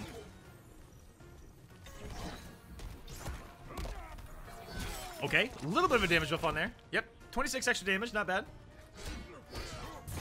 Keep it safe. No anti-air attempt. Look, oh, Oh my god, this is really patient between both these guys right now. no gimmicks at all either. Like the opposite of what I was kind of expecting. These two just have done incredibly solid. This is a last hit situation. 5 seconds on the clock, Mr. Aquaman. Oh, the fatal blow used on block. Not gonna With work out. 1 Called out. second.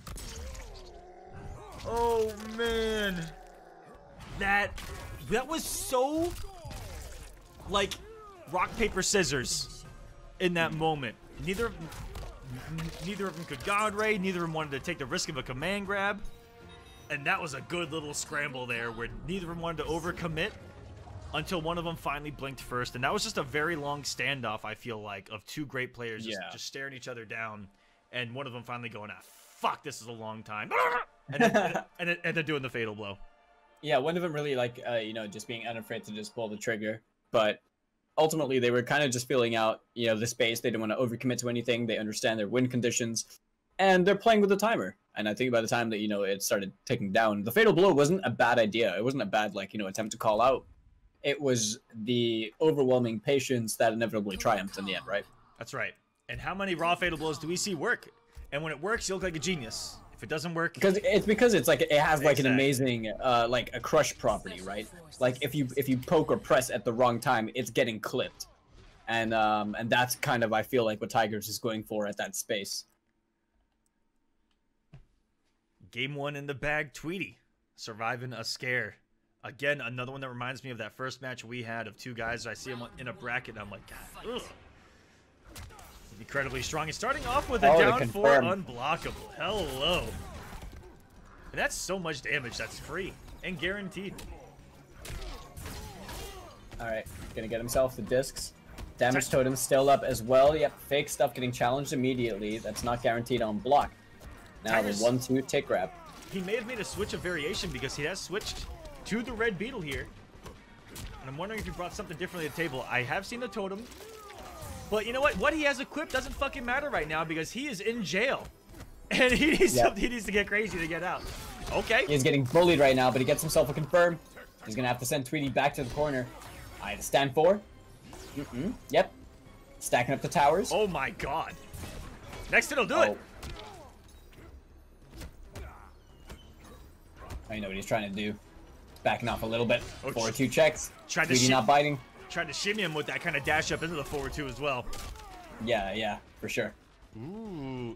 Again, Tiger's backing off on knockdown. Every time, he's looked hesitant to make that kind of big read to win, right? On the knockdown. Doesn't want to risk it. He really has. He just doesn't want to take the guess. Oh, that was a brilliant call out on the unblockable. Tweety trying to get a guaranteed one and end it there. You know, the opposite of Tigers. So, honestly, you just say the other thing where Tigers was the more reserved one in that situation, got the W. Yeah, right now he's gonna go. He's gonna spend the bar for the side switch. Wasn't ready to whiff punish the up two, but he's got 2 damage totems out. He's gonna have to be careful as Tweety. Backing off a little bit. Nice whiff punish. Spends the KB as well. Titanium Tigers. He has the breakaway, not spending it though. Oh, the whiff punish on the up two. Clinical. Big old damage there. Finds his way in immediately on the zoning attempt by Tigers. Tries to Oki with the command grab and gets woke up, down one through it. Tweety stealing a turn. He's 1 paddle away. Ooh, didn't believe. The confirm right there. The jump kick straight away, but the call out. What a ballsy decision from Tweety. Falcon, I half expected Tigers to just forward 2-4 there and look for the fatal blow to win. And it would have... That's, again... Tigers is hesitating now. When he's just about to close it out, he's choosing to just back off and play mad respectfully. He hasn't done anything on Tweety's wake up. For him to respect, and that's probably why he did the wake up in the first place. You might be right there, Mr. Aquaman. The down 4 checks Tweety now with a lot of pressure in the corner. Tigers with the wake up down 2, calling it out. He got a safe Godray out of that? Yo, that was... Oh, again. Oh, my. Oh, he confirmed it. Oh, my. Almost called that out, too. And out of nowhere, Tweety lost control of this match. He really has. Holding the parry. Gets the absorb. Doesn't find himself a false block like we saw from Bio earlier. But the challenge straight away. And there's a whiff punish. That's going to be Tiger's game. Tying us up at 1 game apiece, giving him das Boot in the corner. And the switch to the Beetle paying off here. Tiger's jumps worked out absolute wonders for him in that last game. Like, he was getting so much mileage out of just jumping at the right time. And that's something, really, you know. Yeah, that's something that everyone can take a universal note of. If you're struggling against Kotal Khan, jumping is very fucking strong against Kotal Khan because it creates a lot of whiff punish opportunities, not just in command grab, but on his strings. When Kotal Khan commits to a string and it misses, he has some of the most recovery in MK11. You know, if you see forward 4-2-4 miss, if you see back 2-2 whiff, if you see forward 1-2-2 whiff, little things of that nature, he's just out there for so long in recovery that you just land from a neutral jump and get a punish, and that's what you're seeing so many times, even in the mirror here today. Yeah, definitely. It's just highlighting that one key aspect of the Kotal Khan matchup that is just a very, difficult thing to deal with, and they're using it to perfection, basically. Using it in the best way that they possibly can to alleviate some of the pressure, but that crushing blow, the discus, destroying the abdomen of Titanium Tigers. Right now, he does have some of the damage. Like right there, when you make that neutral jump at forward 2 range, it's you literally just looking for forward 2, so you can come down and land on it with something beefy. It's about time we see a tick throw here. Tweety gonna put him in the corner, drink the blood on your knees. All right, the discus knocks him back with the forward 2-4. Catches him sleeping. 29%. Oh, he crushed it. He doesn't have the bar to spend though. It sniped it down 4. Let's go. That is a very good special. It's so active. It's so active and big. Sucks up normals like that. 1-4-2-4 away though is Tweety right now. No health lead is safe. Oh, the down one fatal blow, attempted call out. You know, that wasn't such a bad idea as well straight away off that 4-2-4 stagger. But Titanium Tiger's being wise to it, blocking his shit, saying nope. That only doesn't work if they block the down one. Because he got hit by the down one, there's no way that works. Yeah. There's no way that works. It's kind of just a reset to block. Yep. Also, no one here has really done down one tick throws either. To truly make that a mix-up. Yeah, it's been used very scarcely. Oh, a nice call-out. Brilliant stuff from Tweety. That's gonna be close. Didn't go into a closer knockdown. He actually built some space right there. Tweety's looking to tie up our rounds. Tigers is trying to build as much damage as possible right now in the reserves. Yeah, looking to find the hit with these 3 totems out. Now they're gone. We're gonna see the totem come up. He's done a really good job of working around it. Oh my my god! goodness! He would have got some beefy damage into a fatal blow right there. Third totem? Instead, We've seen the 3rd totem. Oh, it could have been something. The neutral jump. oh, that's guaranteed. Fatal blow. And Tigers is gonna take a 2-1 lead. Tweety had a Dude, was that almost like a real master comeback right there? Didn't Tweety have like 80% health lead? That was he had quite a lot of health, and Tigers really just robbed that of him straight away. The highest damage we see now as well, 524. Spent the fatal blow for it, but you know, these jumps, man, that one neutral jump, just knew that Tweety was going to try and snuff him out with the 4-2 because he was so close to death, and that was his demise. And that's something that I think we're just going to keep nailing that nail into everyone watching tonight, is how strong that is. And how it literally just won Tigers the game is just... This is the anti-Codal the anti-Codal you know, right here. You want to learn how to beat him? He's been struggling? 4-2-4 is brain dead, broken, and fucking stupid, but that's only if you block it. Or get hit by it. Alright? And after saying that, I can't really downplay it. We're approaching a potential final game between these two. Titanium Tigers, you know, has that game lead, 2-1.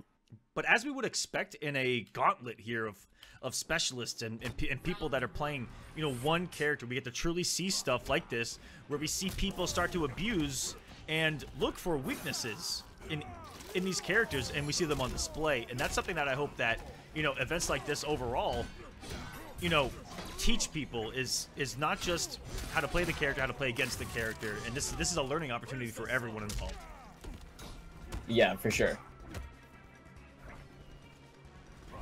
If you guys have learned just do 4-2-4, I mean, that's pretty good too. Just take away something from this stream. Big damage there. He's gonna get a max KP. No. That 4-1-2-2 crushing blow is the only one that's not, you know, guaranteed into the armor break or anything for that matter, but it is going to force the breakaway. And now, tough spot for Tweety here, as he's got himself... No! And this is a very difficult situation for, you know, like, both players, really. I mean, it's really a guess for game. The whiff fatal blow, trying to call something out.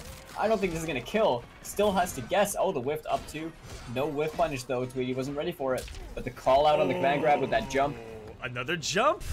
It's almost like playing the offense now is the risk, you know? Like, the command grabs... You're taking a lot of risk because of how much both these players are just, you know, 4-2-4. jumping. Exactly.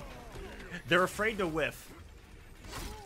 Oh, that's gonna hit. Oh, he missed the confirm. Fuck it. Did the paddle anyway. I do that all the time. If I miss something, I just say fuck it and I do it anyway, just to make sure I can do the input. That's exactly what he did right there. Sometimes you just gotta let it rock. Yep. Like, he tried it again there. Pretty savage. Wake up! Oh, the wake up down 2. Okay, he is fearless. Tigers literally went into the Tigers that I know and love. Savage. He doesn't give a fuck who you are, what you are. You know, he will do what he wants to do. And usually he does like to be that kind of more aggressive Kotal Khan. And there's the first Jaguar to make it through a projectile tonight. Heyo! Used as intended. Yep. It's like Wani Mall coming in clutch. Used as the tool is meant to be. We're gonna drink the blood here. And each trying to get that totem activated as Tigers, he wants that extra damage, and I love it. I will drink your blood. Alright, he's gonna get clipped by the 4-2-4 though. Tigers, right now he's got some health to work with. Slowly whittling it down, slightly stealing that health lead, but the neutral jump from Tweedy is gonna be a nice chunk of damage right there. 21%. And Tigers, I mean, he only needs one explosive hit. The down 2 forces the breakaway with stand to anti-air. Maybe an input error right there, but either way, it was sick. Gonna gargle the juice. On your knees.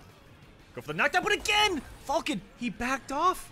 Yeah, I was just noticing the same thing. He's just choosing to back off. He doesn't want to play around Tweedy when Tweedy has a fatal blow. Probably respecting the wake up fatal blow a lot. Oh, the 4-2-4 into it. Didn't respect that one as Tweedy now keeps himself in this set.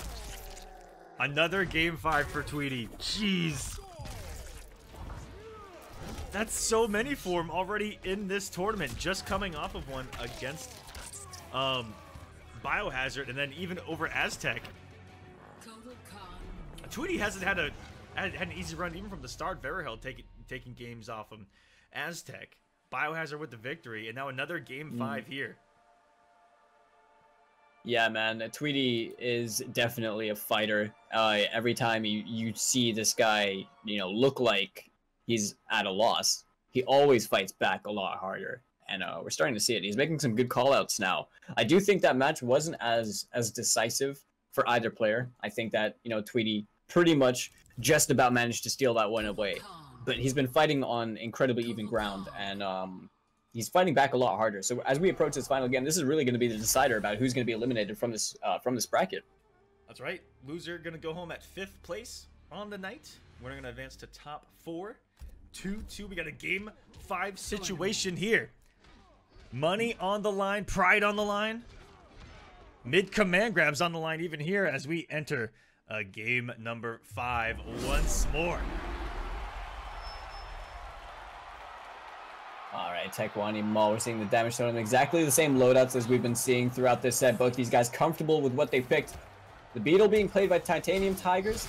A classic traditional costume on the side of Tweedy. During game number 5, a big whiff punish right there with the 4-2-4. 29% on that. He doesn't have any bar, but he gets the punish regardless on the up 2 with that.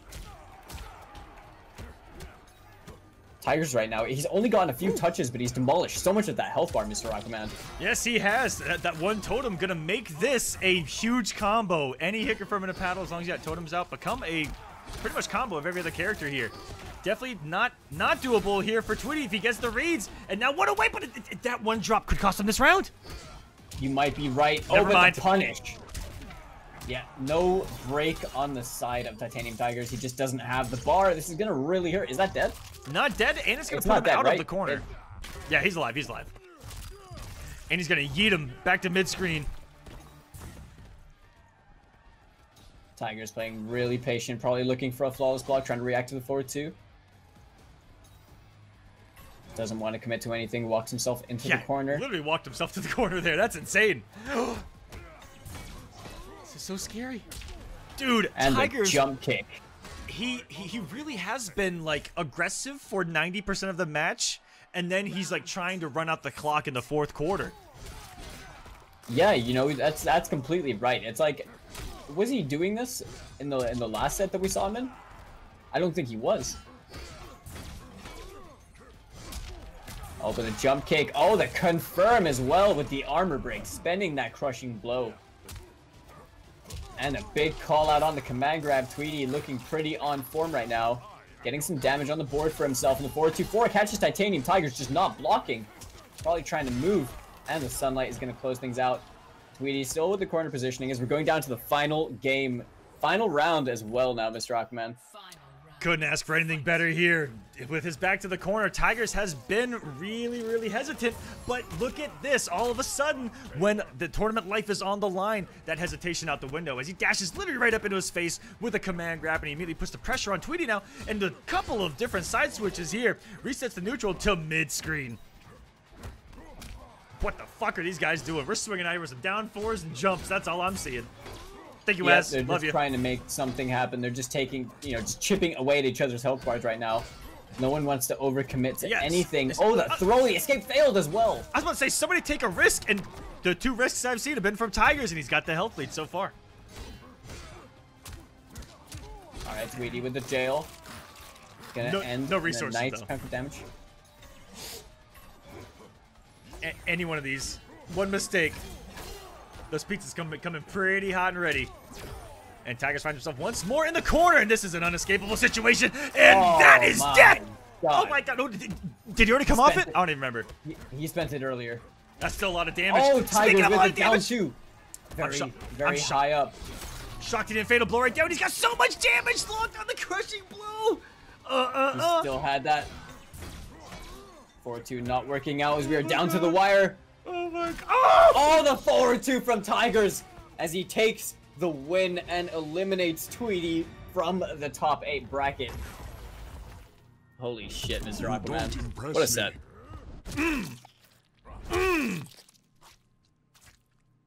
Pathetic. Fatality.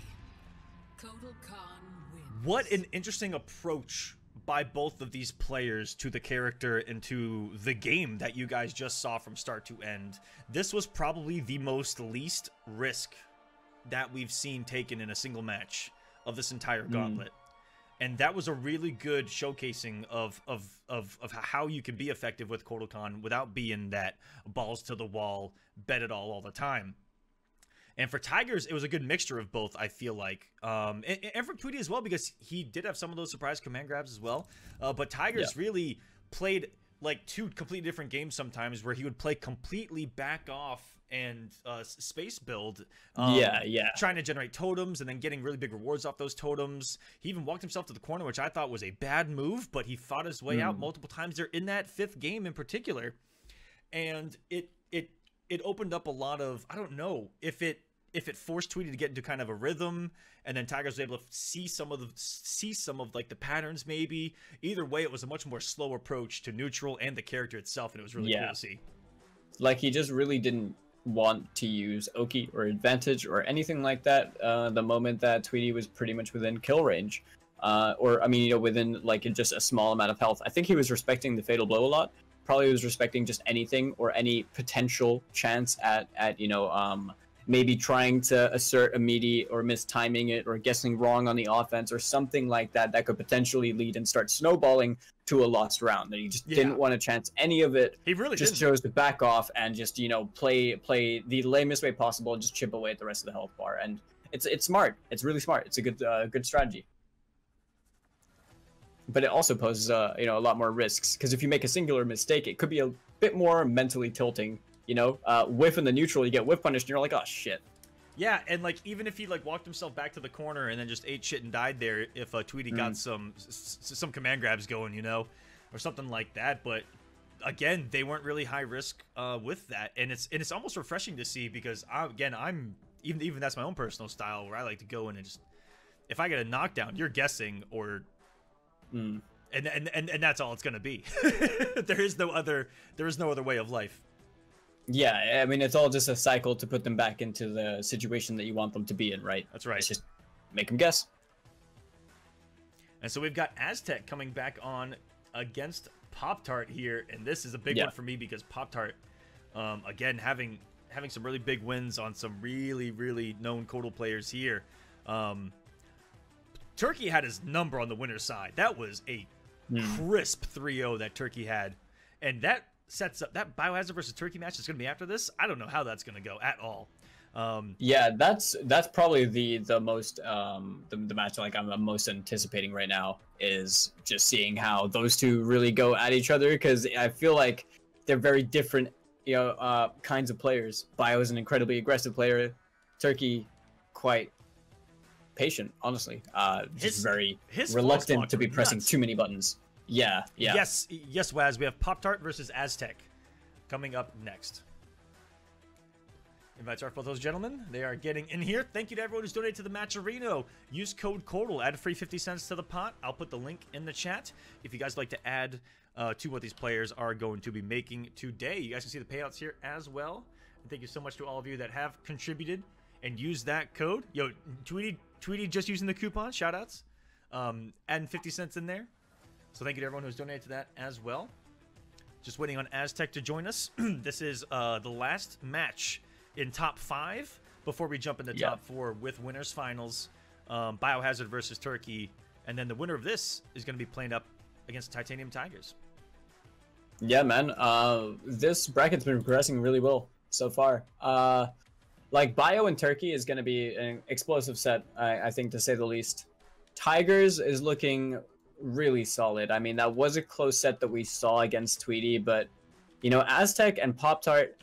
Pop-Tart, I want to say that there was a lot of, like, good decision-making, but maybe a little bit mistimed in when we saw them play in winners. But Aztec, on the other hand, looked just, you know, nuts. He looked insane during his set. So we'll have to see how these guys fare off against each other. Aztec rocking that Kotal the Barbarian skin, and Pop-Tart. Pop-Tart rocking the Injustice 2 tournament shader. Yeah. He's just like grays and golds and stuff. That's right. That's right. Thank you to Waz, who actually set up a channel point prediction. So if you guys like to spend some channel points, go for it. Right now, 90% of the bets are on Aztec, but it is open. Bet those channel points. Let them have some use. Crowd really favoring Aztec in this one, huh? Pop-Tart right now. He's got a good bit of offense. He gets the launcher in the corner. Gonna end it in that 3-4 into the command grab. Now, he's got over 30% damage. He's got over health. He's got over half a health. Half a health bar full of health. But right now, he's got all the momentum in the world. This could potentially be the first flawless of the evening, Mr. Aquaman. He's working on it right now, and he's gonna get it! Flawless victory. Pathetic. Pop-Tart starting this off with a statement. With a statement! The whiff punish to answer back. What a ballsy round start of back 2-2 with Kotal Khan. And every time you press back 2 with Kotal, you almost hold your breath because it's like, oh my god, I could die for this. Throwing out a big ol' high like that, whoa. Keeping things safe. Yeah, definitely. Oh my god. I wonder if he actually read that and tried to get the trade with the interactable, but didn't quite work out for him. The down 3 check gonna go into the standing 1-2. Backing off a little bit as Aztec. Both health bars slightly even in favor of Pop-Tart. So we're just playing the neutral really patiently. Ooh, he almost got that too. Yeah, he almost got that. If you parry forward 2 in the mirror, you can, it's very, very tight, but you can down 1 in between and interrupt. The 4-2-4. Ooh. Sometimes I don't even know. Sometimes I don't even know what normals hit because both Kotals just take out their sword and they get smacked full screen on some of these trades. I hit advantage of the down 3. Yeah. Woo! Oh, tries to scout it out, attempting to trip guard with the back 2-2. Oh, the flawless block on the jump in, not letting that fly at all. Aztec with the neutral jump as well. Sorry, that short hop 3, crushing out the down 1 and closes out the round for himself. I can't believe we're only 2 rounds into this right now. This is back because and the first round was Yeah, ridiculously fast, and the second round was never mad happened. slow. Never happened. The first round never happened. That's the only thing on Aztec's mind. This is still 0-0. 1 round has passed. That's it. Well, it's incredible how he's managed to control the tempo. He's playing at his pace right now. You can tell Pop-Tart's forced to play at his tempo. Walking back. That was pretty cool because it showed Pop-Tart that he was just gonna sit back and let him come to him, and then he was like, nope, surprise. The micro duck on the normal throw. How do you read that in a situation like this? Against the mid command grab? Nutty. Exactly. He's still going for normal throws though, as Aztec. Loves trying to fish for that crushing blow. Definitely tried to get a crush on something over there. A whip punish not working out as intended. Pop-Tart now with a big health deficit, but he has the fatal blow to work with, and we know what Kotal Khan's capable of. Oh, he might get the bar in time. He does. And that's GG's. Praise the sun. Have a nice day. Nice guaranteed way to close out the game. Aztec. It is insane how good Kotal Khan's closeout game is with Godray. When you know that's one of the things that sets Kotal Khan aside from so many others in the cast is that he has a lot of weaknesses, but that's one of his biggest strengths is the pressure that he puts on you when you have very little health. You know, there's an added pressure that you feel of fucking hell, I can't block or get hit. Who does that? Kotal I also want to bring up what someone said in chat earlier. Someone said that in this tournament, Kotal Khan has lost every single fucking match. Oh my god, bro. Just like the story. And we need some buffs. Okay. Kotal Khan has let's lost take a every moment. match in this tournament. You know, but Kotal Khan has also got a 100% win rate. That's true. Not good enough. Not good enough. Oh, the Oh, he Khan just whiffed. missed out. Wow. I can't believe that whiffed in the mirror only because Kotal Khan's hurt box is the size of Jupiter. Yeah, that is like one of the weirdest things to happen because you can tell like that was the perfectly like that was the perfect height to get the little pickup again off it. But I would have been mad. not gonna work out. Whoop. There's the okay. I had a forward 2-4. What the? These guys are making galactic reads. The wake up down 2 right there again. Reading a Oh. high against Kotal is pretty damn ballsy. We didn't see a punish as well from Aztec on the con cut either. Gets himself a nice confirm over here. Uses that down forward 2 nice and early to try and fish out against the breakaway. The Tekwani Maul with excellent corner carry and 16% just like that. Nice flawless block reversal. Still quite a risky decision to make, especially when you're this low down in health. I think that would have potentially killed. Either way, Aztec maintains control right now and is utilizing a lot of neutral jumps of his own. And Pop-Tart, I do see some of those tendencies that we saw in that first match where we see the jumps, but it's a lot less now. And I do like that Pop-Tart's made a little bit of adjustments in his game. And Aztec has won. I think Aztec is 3 for 3 after blocking Cat as well and just making the right decision. I think you might be right, Mr. Aquaman. Oh, the down 2 whiffed. It was the right call out, but the wrong time. Pop-Tart right now, he's starting to work on something for himself. He needs to build a little bit of momentum. Trying to find the opening hit, but Aztec being an iron wall of defense and ever so patient.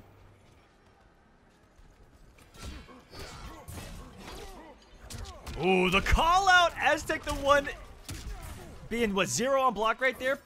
In that disc, Oh, what a neutral -1, and there it is. There it is. Just come down and watch Kotal whiff. Drink the blood on your knees. What's the mix? Yo, the sweep! Check him with it. A lot of buttons. Aztec. Oh my god. Overwhelming pressure. He went underneath him. More hit. And he Oh, got the he went input. for No, it. no.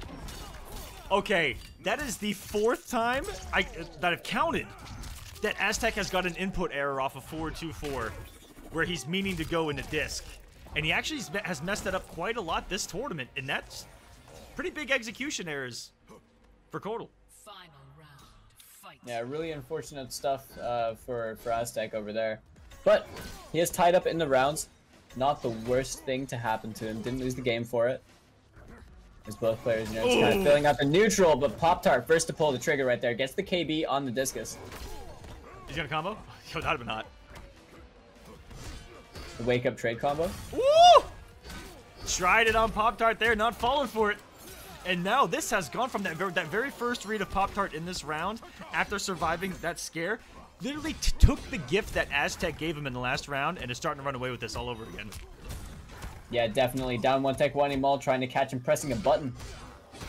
Pop-Tart. He has a big health lead to Tekwani Maul, forcing the breakaway as well from Aztec. Aztec only needs a couple hits though to start something. Oh, he definitely tried to scout out the roll, but just had the spacing slightly wrong. Wow, Pop-Tart, just like that, ties us up at a game apiece. And Aztec now has so much pressure on him mentally because an input error can really fuck you. It can really fuck with you. You want to put a fucking hole in your drywall when that happens. For sure, for sure.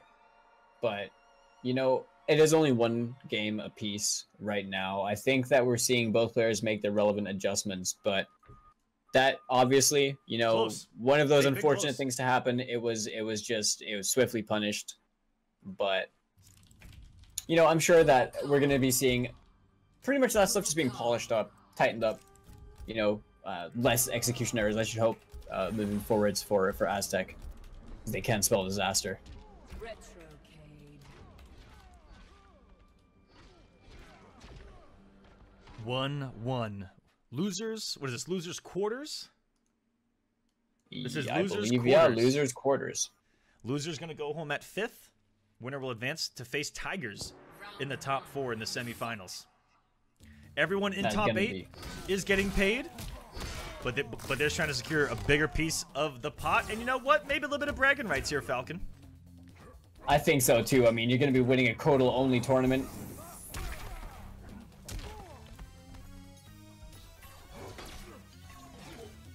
All right, we're seeing the discus being tossed out, just trying to fish for the KB as I say it. Not even as I say it, right before.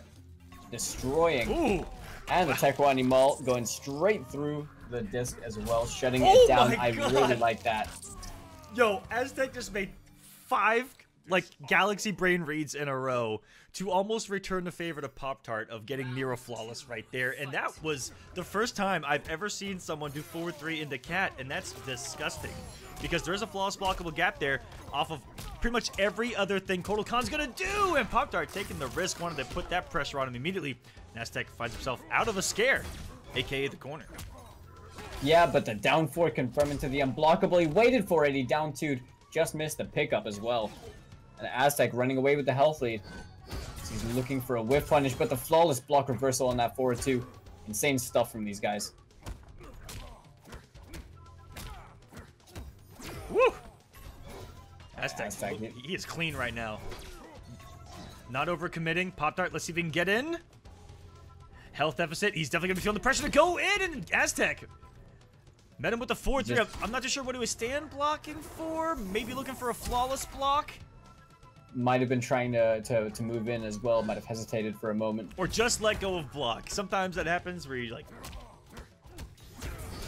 The flawless block as well. Once again, when he's at this very, very low life situation, he's just come very comfortable with taking the risk. He gets the launcher. He's gonna not spend the fatal blow. Wow. Over here. He's gonna hold on to it as Aztec does not have the breaker. Oh, What a tried to maybe call go out. for I think he tried to empty jump command grab, and it didn't work out as Aztec challenged him straight away with the down 3. It closes out the game for himself. I maybe would have liked to have seen him come off that fatal blow. Because Yeah, that, me too. Because Aztec was a little comfortable right there, even on health. He would have been far less comfortable if he was one hit from death. It's Far yeah, less exactly. It's like it's one of those things where you might not get the game, but you put them in a situation where they have to guess for the game.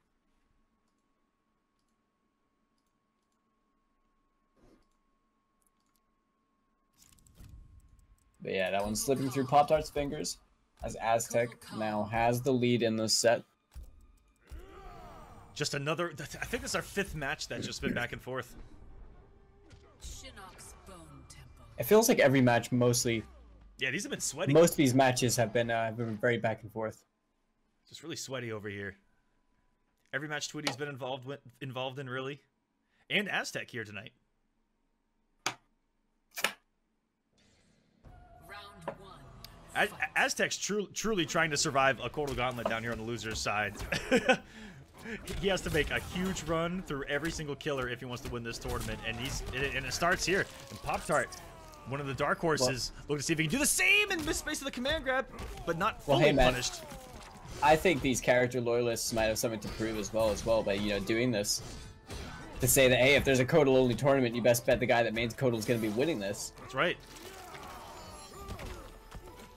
I hope. As we are fighting our way through, Pop-Tart finds that opening hit to a few back and forth. Oh, the short hop with a throw punish. Got him off the breakaway. Missed a forward 1 command grab input, which is still safe against the breakaway. And Aztec still is in love with these regular throws, and he's really the only Kotal in this bracket that's been very heavy on the forward throw. Oh my Snipes goodness, him with Mr. Aquaman. one of the greatest robbery tools in MK11, 4-2-4 fatal blow. It's just such a staggering mid that when you get hit by it, it feels like one of the most jarring things to get hit by, Ignore that, chat. Just Round 2. Fight. you feel your life flash before your eyes. Oh, I'm not sure what that one was.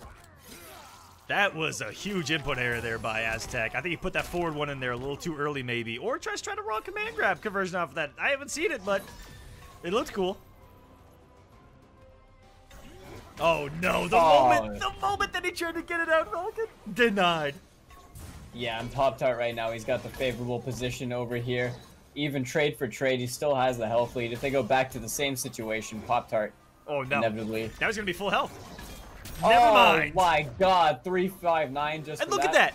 All of a sudden we're about even. Full screen footsies, Kotal Khan. This is real neutral.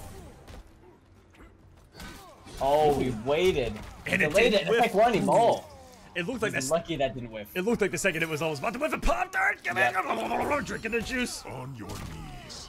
Takes the round. Stays alive. Final round. Fight. Opening things up. 4-2-4. Fighting his way out the corners. Aztec right now going to use this advantage. Trying to probably fish for an escape. Failed over there. As we are in final round territory over here. Aztec on set point as well. Pop-Tart fighting to keep himself alive and in this tournament. Right, down one checks. A lot of pokes going back and forth to confirm. Who the down fourth. Trying to catch him on the way down right there. It looks like just barely missed space. This Pop-Tart literally pouncing on him here. No risk by Aztec. Keeps that nice and safe and survives the -7 situation. And we're still swinging on here, both of these guys. No breakaway from Pop-Tart. That burned him earlier. If you remember, Falcon not breaking away late. Yep. Oh, It really comes back to bite you in the ass. The regular throw again. Back throw. He's going to use the Oki. No, just playing with it, looking for something. But the forward two. Aztec in those final moments looked like he had a slight advantage in when they wanted to press forward too. 2 moments right there. I think it was to close out the final 2 rounds that he was able to get. It was a slight hesitation from both where they were standing still, and it was Aztec who pressed that button first when they both made the decision to press around the same time, which was really cool in of itself to see. But Aztec, a slight advantage, taking us 3-1, and he's gonna advance to top 4. Yeah, he's going to be playing against Titanium Tigers, and that is going to be a hell of a set, honestly. I feel like they've played All of before. these ones, yeah, almost like that. But honestly, it's really been nothing short of watching how much these players start snowballing throughout these sets. I feel like Pop-Tart, you know, starting off that set with a flawless, he had momentum in his favor. He had almost everything going for him in that sense. He had the corner. Yep. And then Aztec just, once again, as we saw in the set that Aztec played prior to that, flipped it around like it was an egg timer, took control of it, and it was his show from then on. But Titanium Tigers as well, you know, he's been playing mega disrespectfully, but definitely from the heart, you know, and I'm wondering how that's going to fare against a player like Aztec. A patented Kotal Khan specialist, you know. And I'm getting some invites sent right now for what is going to be winners finals, as we have made it deep into this bracket. We're in top 4 now, narrowed down from 16 invited Kotal Khan players from North America and all over. Pop-Tart, if you can, please leave the King of the Hill. I see you messaging us in the chat, so I think he's just...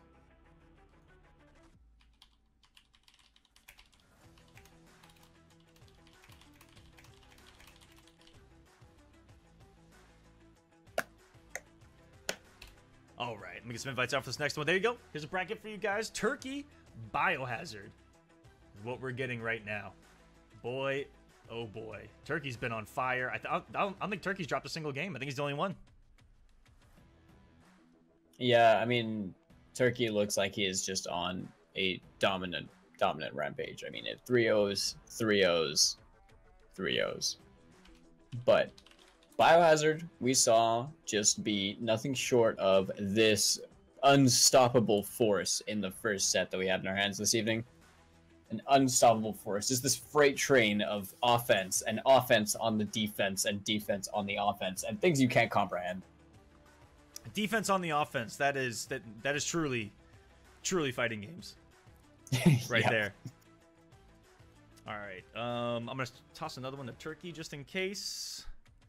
Once more, Turkey versus Biohazard. Oh, just made it in. And I'm going to show you guys real quick the fact that Turkey has the Kotal Khan Turkey player profile card, which is just perfect. As if NetherRealm put it in for him, honestly. And just like mine, how it looks just like me for no reason. Hmm. Did you see that? It's pretty crazy. Kotal Khan. I did. I did. Here we go. Turkey, Biohazard, winners finals. Yeah, man, really stoked to get this underway. Bio has had a little bit of time away from the screen, as we only saw him first set. We haven't seen him since, as we've been running through losers afterwards. And Turkey, you know, nothing short of just being a god in the set that he played Yeah. earlier on today, just with the most Dominant. sickest well-placed stuff. Now, this is again is one of those things where you have an insanely good Mortal Kombat player versus a specialist of the character who's also insanely good. As much. And I am my own greatest enemy. Hey, he said it! Yeah! What a one-liner delivered by Phil Lamar right there. Pathetic. You foretold of this day. Impress me. Oh my god, the flawless block straight away, launching him right there. Turkey now on the offense has a big health lead to work with.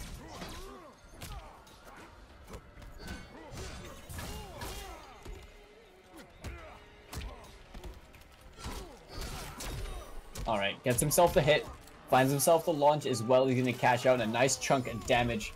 Using the Oki with the damage buff. The flawless block from Bio, being wise to the 4-3-4.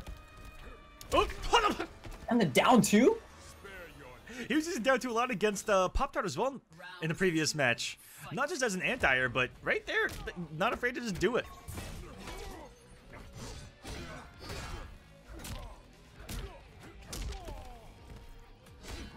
Alright, controlling the corner right now, holding the parry as well, but the flawless block, reversal straight away in those neutral jumps. These reads are coming back to bite Biohazard in the ass. Turkey being wise to everything at the moment as he's got the corner position on lock.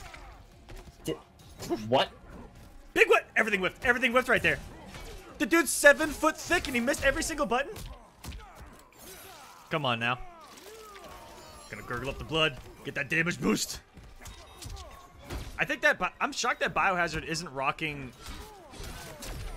just like he did when he first picked up Kotal Khan. Any Kotal Khan that has the green glow for Bane. Yeah. We like the very true, flawless blocks back to back. This is ridiculous. Biohazard securing the round for himself, tying things up 1-1 between both these guys. I mean, we're only in game number 1 right now, and we've seen more flawless blocks than the entire evening, pretty much just in this one match. Ooh, dropped out right there. Biohazard is going for an optimal that's pre-patch, and that, to my knowledge, no longer works. English is really hard. That sentence almost got botched, but he has dropped a couple combos. I saw one yesterday where he did the same exact thing. Who's getting up his face? Damn.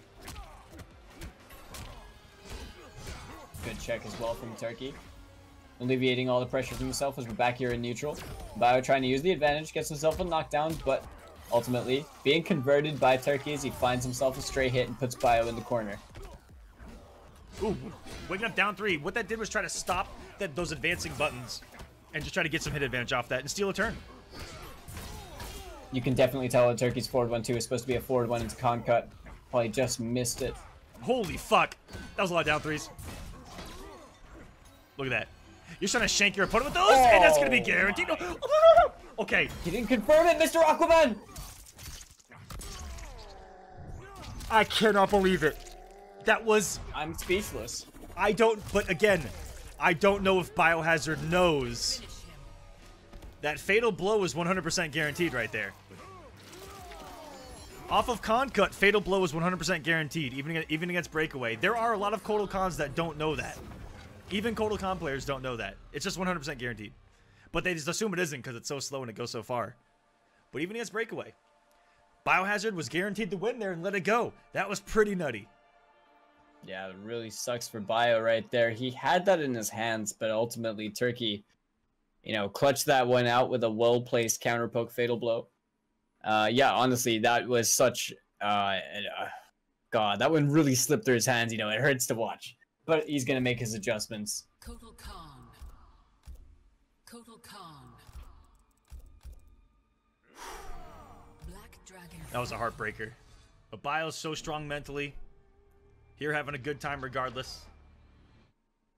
A Turkey, boy, has he looked clean.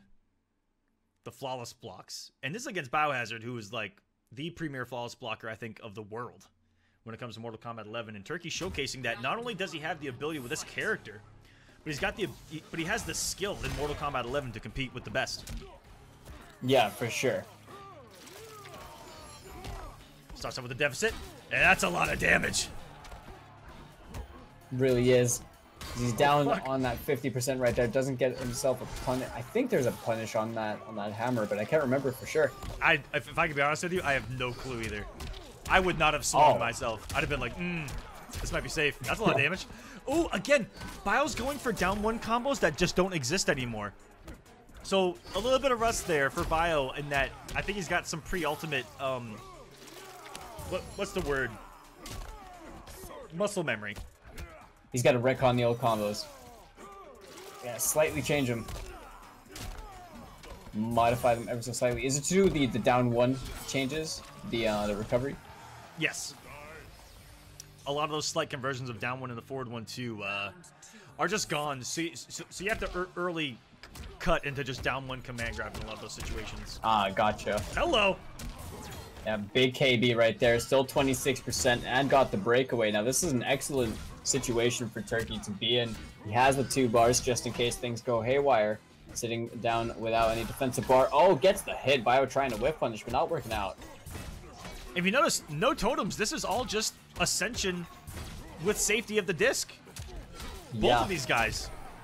In Winners Finals, we could be seeing the strength of Kotal. Maybe it's just around that kind of core gameplay. But you also see... Just Ascension 2.0. You also see what those totems do. Oh, baby. And the Jaguar, like, that's the beauty, is that there are such, different ways to play Kotal Khan that one little trick here or there, having the Jaguar here versus the disc there, those can be difference makers and fitting your own playstyle versus others. Turkey, nice jail off the down 4 right there. And Biohazard not ready for the flawless block. Usually he's ready for those hit advantages. And he's in a good spot here where he can go into Fatal Blow and take it. I mean, anything right now. What the fuck? Oh my god. I mean, that was a great call out on the neutral. That was a really good call out. Really good call out. Probably really good, almost a reaction. Yeah, I mean, it must have been. Over there, Bio kind of, screwed himself the moment he jumped. Unfortunately, this isn't an anime game. You're kind of dead in that situation. Dude, Turkey's a game from being in grand finals without dropping a game. Can we just talk about that for a second? Turkey has been nothing short of a monster so far, and throughout that bracket, I'm pretty sure the numbers, dictate the same thing.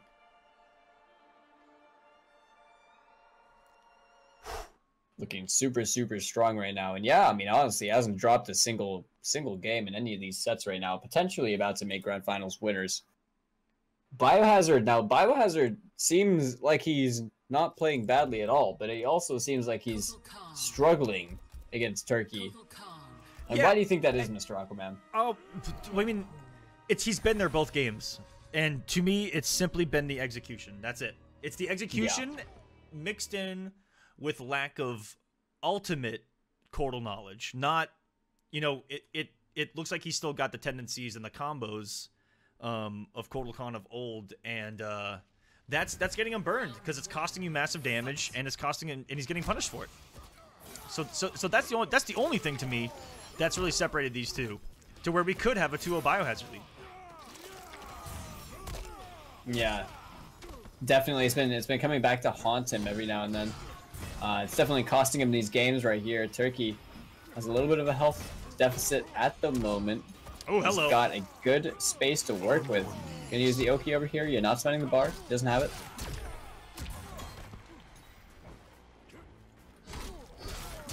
Oh, what an excellently placed forward 2 right there. Gonna cash out a nice damage. Spending the bar, keeping the corner for sure.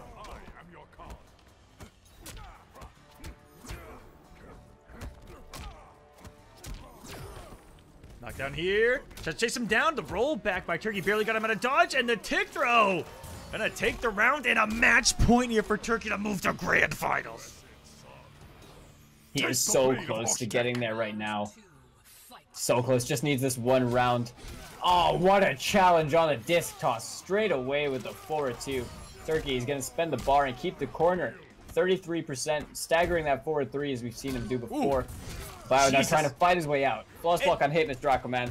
And he did that last round against, what was it, Pop-Tart? Where he did exactly that, where it was like, he got flawless blocked, and he just answered with a flawless block. And there, you see how he just does down one command grab? There, Biohazard was trying to down one and then get a forward 1-2. Oh. And that is going to be it. GG's, I think Turkey he got takes it shimmied. 3. Oh my goodness.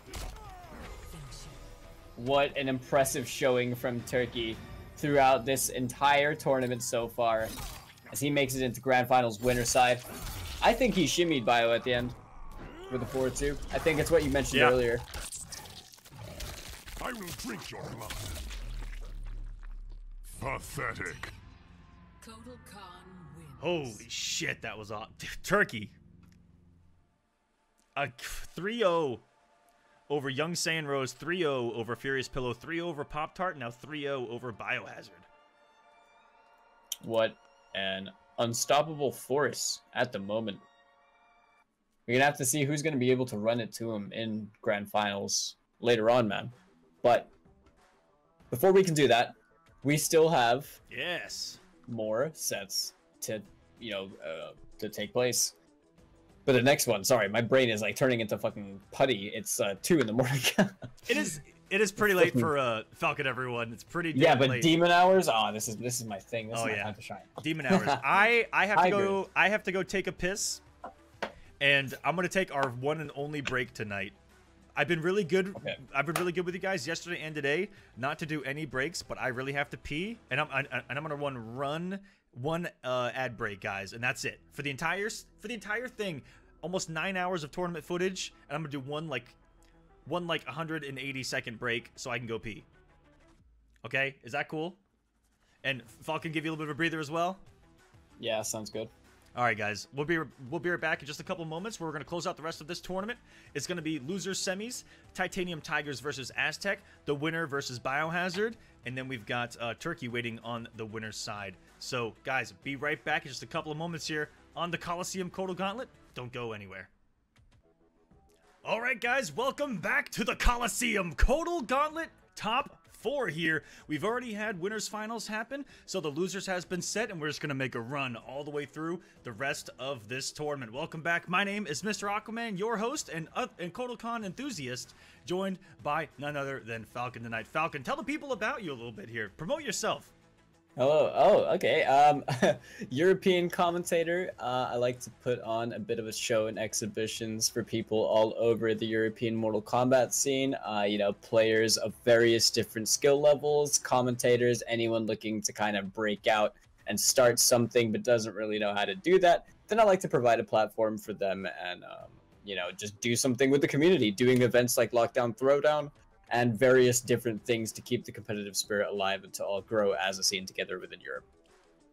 Fucking awesome, man. Doing great things. And let me tell you guys, when I put out a little flyer for a commentator, 30,000 people responded. So if you guys run events and you're looking for a commentator, there you go. Falcon doing good things. And you're picking up a lot more work in the past year as well. And that also reflects Mortal Kombat 11 is getting a lot of love right now. Having great net code, having a really having a decent viewership behind it. A lot of these companies are looking for content, and when it comes to the fighting game community, or should I say competitive NRS games have always been so solid, and so it's just a perfect time with everyone only being able to compete online, and we have that ability to here and at a really high level. Yeah. And so it's just good competition at the end of the day. As we're jumping into losers semis right now, Tigers versus Aztec. Oh, yeah.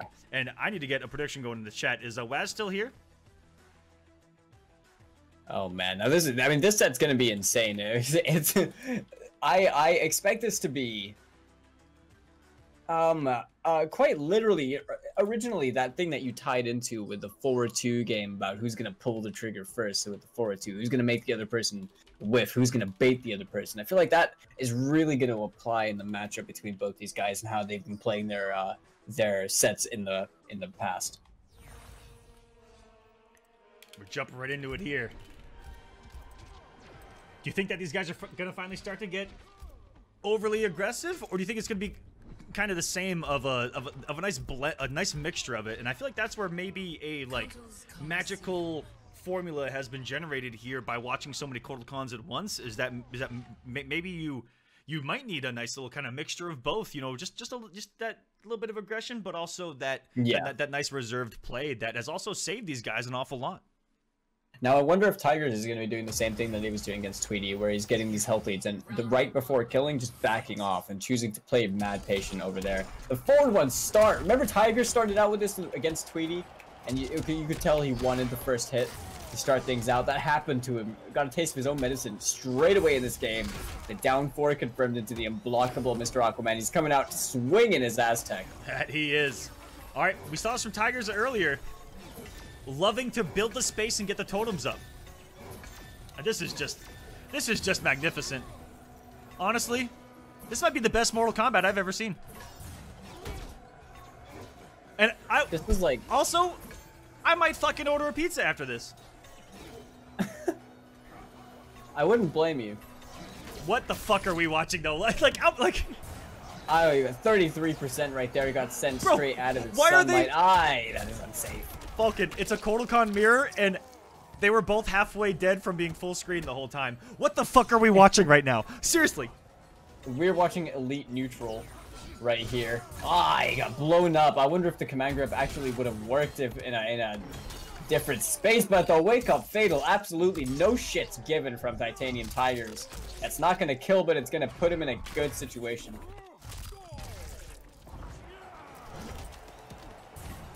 Coming out with the mid. Almost no Kotal has fallen for the amplified disc, which I'm really glad that no Kotal's really fallen for that here tonight. It gets with a deep jump kick right there. That was neck and neck down to the wire. One single hit separating these two competitors here. Insanity. How that round also started full screen for half of the match, and then the rest of it was up close in your face, getting a little nutty. Beautiful display of the character all around. Like you're seeing. Also a lot of fucking damage. Holy shit. Just like that, but he sets he's out halfway 3. dead. He's just getting an overabundance of sunlight right now. It doesn't know whether it's damaging or healing. Oh boy, this is going down here really quick right now, Falcon. Oh my god, he's got him.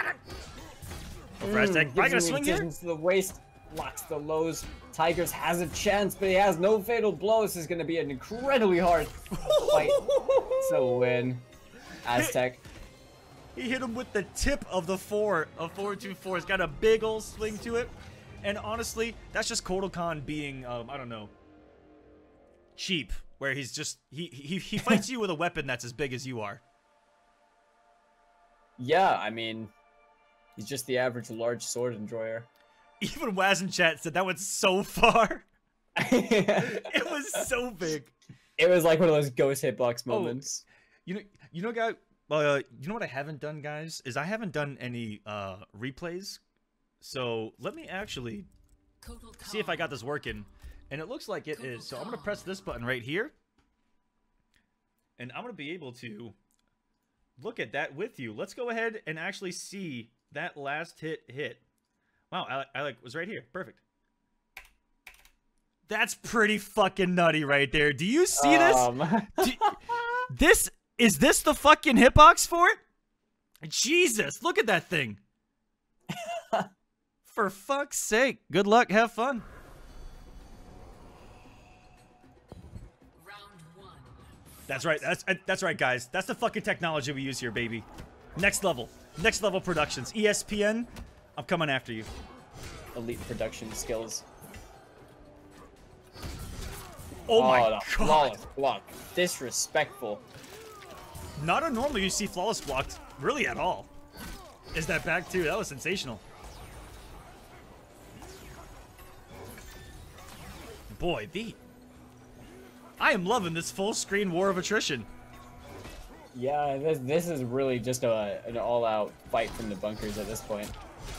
Alright, gets the pickup, gonna get the reposition, the side switch, tries to get a throw, but not gonna work out. It was a little late. It was right after he had gotten behind him there. Definitely could have worked. It was the right read, still too early, and wow!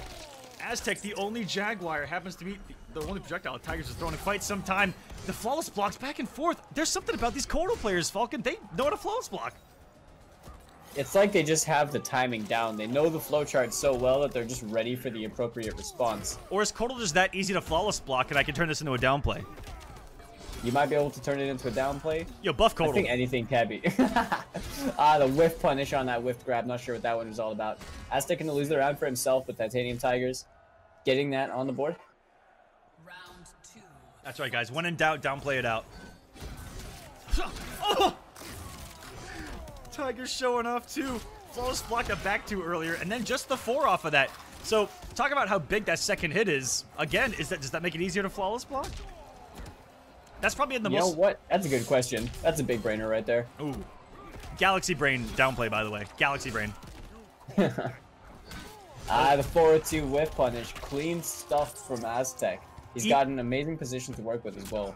That down 4 you see Kodal players use a lot more because of the added hit advantage to it, but it has a lot of recovery, so you've actually seen down 4 punished a lot in this gauntlet so far too, where a tool that's used more now also has a downside to it. Because I've seen a lot of forward 2s punished down 4, so it's gonna be a big whiff!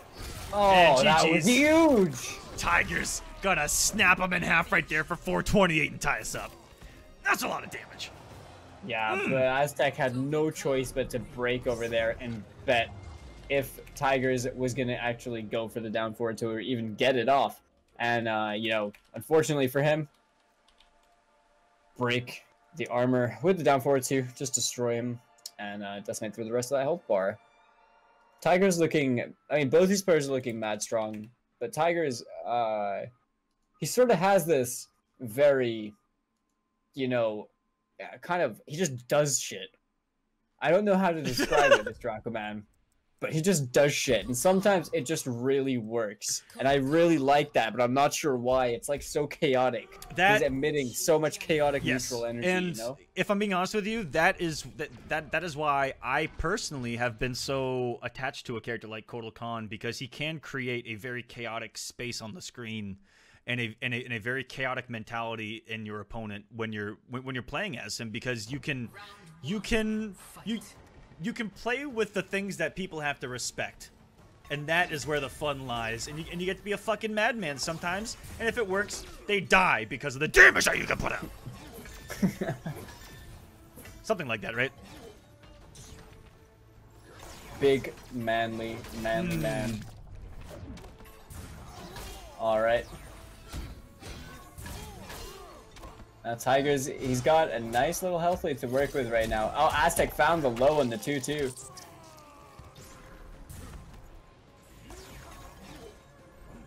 Okay. Aztec was second guessing if you wanted to wave dash in the 4-2 range or not. Wasn't sure what Tigers was gonna do, honestly. And if he would have committed, would have caught him because he went for the second totem. Those are the mind games. It's always a mind game.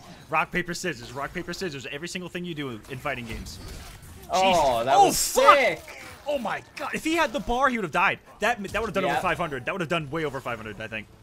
Yeah, that was huge incoming damage with the command grab. Not even gonna have to spend the bar. Spending it, I think he didn't even need to spend it, but either way, securing the round. Titanium Tigers is doing amazing at just turtling around his damage totems and sunlight. He really just has been. Doesn't need to do anything. He just puts up his tower, and he's like, you know what? There's a lot of damage. You can respect it, or you can't. He got caught in the backdash. Oh, that's super unfortunate. That really sucks. You really messed that one up. And he's good at getting those totems up. Multiple stacks, chilling. Fearlessly getting 2 of them on there. Can he complete the tower? Level 3. There it is. Gaia Sauron looking down at you from the top of that. Tries to get a whiff punish, but Aztec not getting it for himself. Titanium Tigers building back some health, but Aztec has the lead. So we're approaching 45 seconds on the clock to 4-4. Nice little walk up by Aztec. You know, not trying to be different right there. Just kept it basic and walked up in the 4-2 range and fucking did forward 2, and it worked. Because these guys have so many mind games on top of that, that's why it can that's why it can work.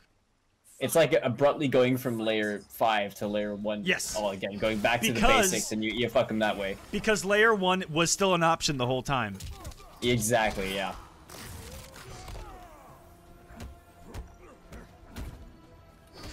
Alright, Aztec playing with this corner space very patiently, trying to use this exact spacing. Doesn't get a punish, but he still gets himself the forward throw. Something for his troubles. Escape failed, really important there. -7. Oh, that's going to be a crushing blow because he got the counter. Another one. Oh. Yes. Things you love to That's see. rough. It. Holy shit. Oh, surely that was What meant the to be fuck an just EX happened? cat. Dude, that was like 17 things gone wrong in 10 seconds. I'm clipping that. That was nuts. I'm like 99% sure that was supposed to be like an EX cat or something like that. That went a bit haywire. Titanium Tigers has the fatal blow, but speaking of that, so does Aztec. The tower is down. Both of them under 30%. Feeling the pressure. It's getting pushed. Oh, GG's. the punish! And it was Tigers who was the one to... I don't mean anything negative by this whatsoever. But a Kotal only player knows not to go for Godray right there. Total Khan wins. Because you're literally punishable by full screen. Yeah, it's like the recovery hasn't been factored in. I guess it can be similar to maybe using like glow at the wrong time or Scorpion's like flame buff. When you're in those periods of like quick activation but long recovery, you get screwed over by the people that know how to punish you in that recovery. And that's exactly what we saw right there. All right, I'm going to watch this this scramble back here. Cause man, did all like oh wait, I still have my old the hitbox box up. is Sorry just about that, guys. an Yep, my bad. ever-moving present hitbox. Yeah, just big ass hitboxes. Okay, so oh, this was the crushing blow. Holy shit! Did I get it shortly after? All right, that whiffed, and then he did that. There we go. That was the sequence that I wanted to see. Let's watch that one more time. Whiff, whiff, whiff, whiff, and then yeet. Just Kotal things. Starts things off with a back throw over here as Tigers, as he's now on a potential loss from this tournament. Aztec fighting his way through losers, trying to make it into losers finals for a chance to fight Biohazard, sitting comfortably over there after his set in winners. Aztec looking really, really strong right now as well, Aquaman. Ah, speaking of strong. Yeah, that's a paddling. Okay.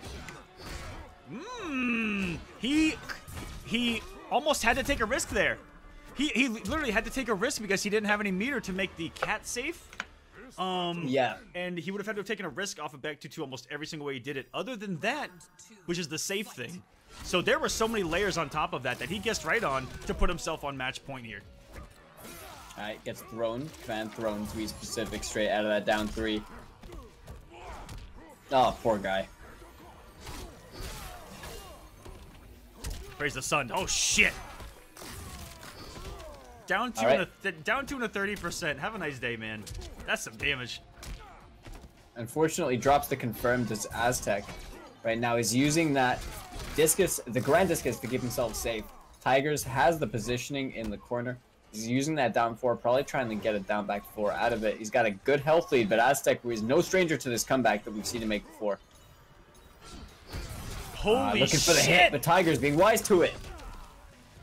That was insanity again. That is the most flawless blocked thing, and it's not even close. It's like the percentage would be like 70% of the flawless blocks I've seen in this tournament have been off the second hit of forward 2. There is something about it. These guys have got it. Oh my goodness. These Every disc time. KBs getting a lot of mileage right here. Not a lot of damage individually.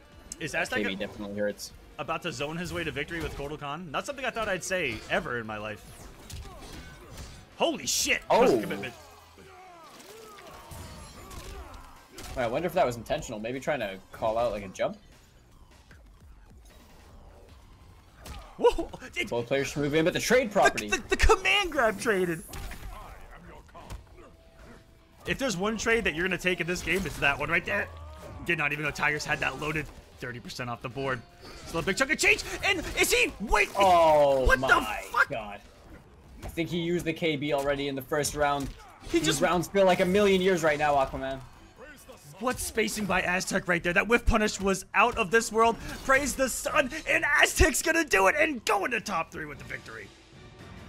what a clever usage of the God Ray as well, knowing that the Fatal Blow, if it were used, it doesn't cutscene you until that second hit. So he's still gonna take that damage. Really, really well played from Aztec. Pathetic. But also shoutouts to Tigers as well for putting on a hell of a good performance. And the chat betting 67% on Tigers in that one. A lot of people gonna lose some channel points. Get bodied, honestly.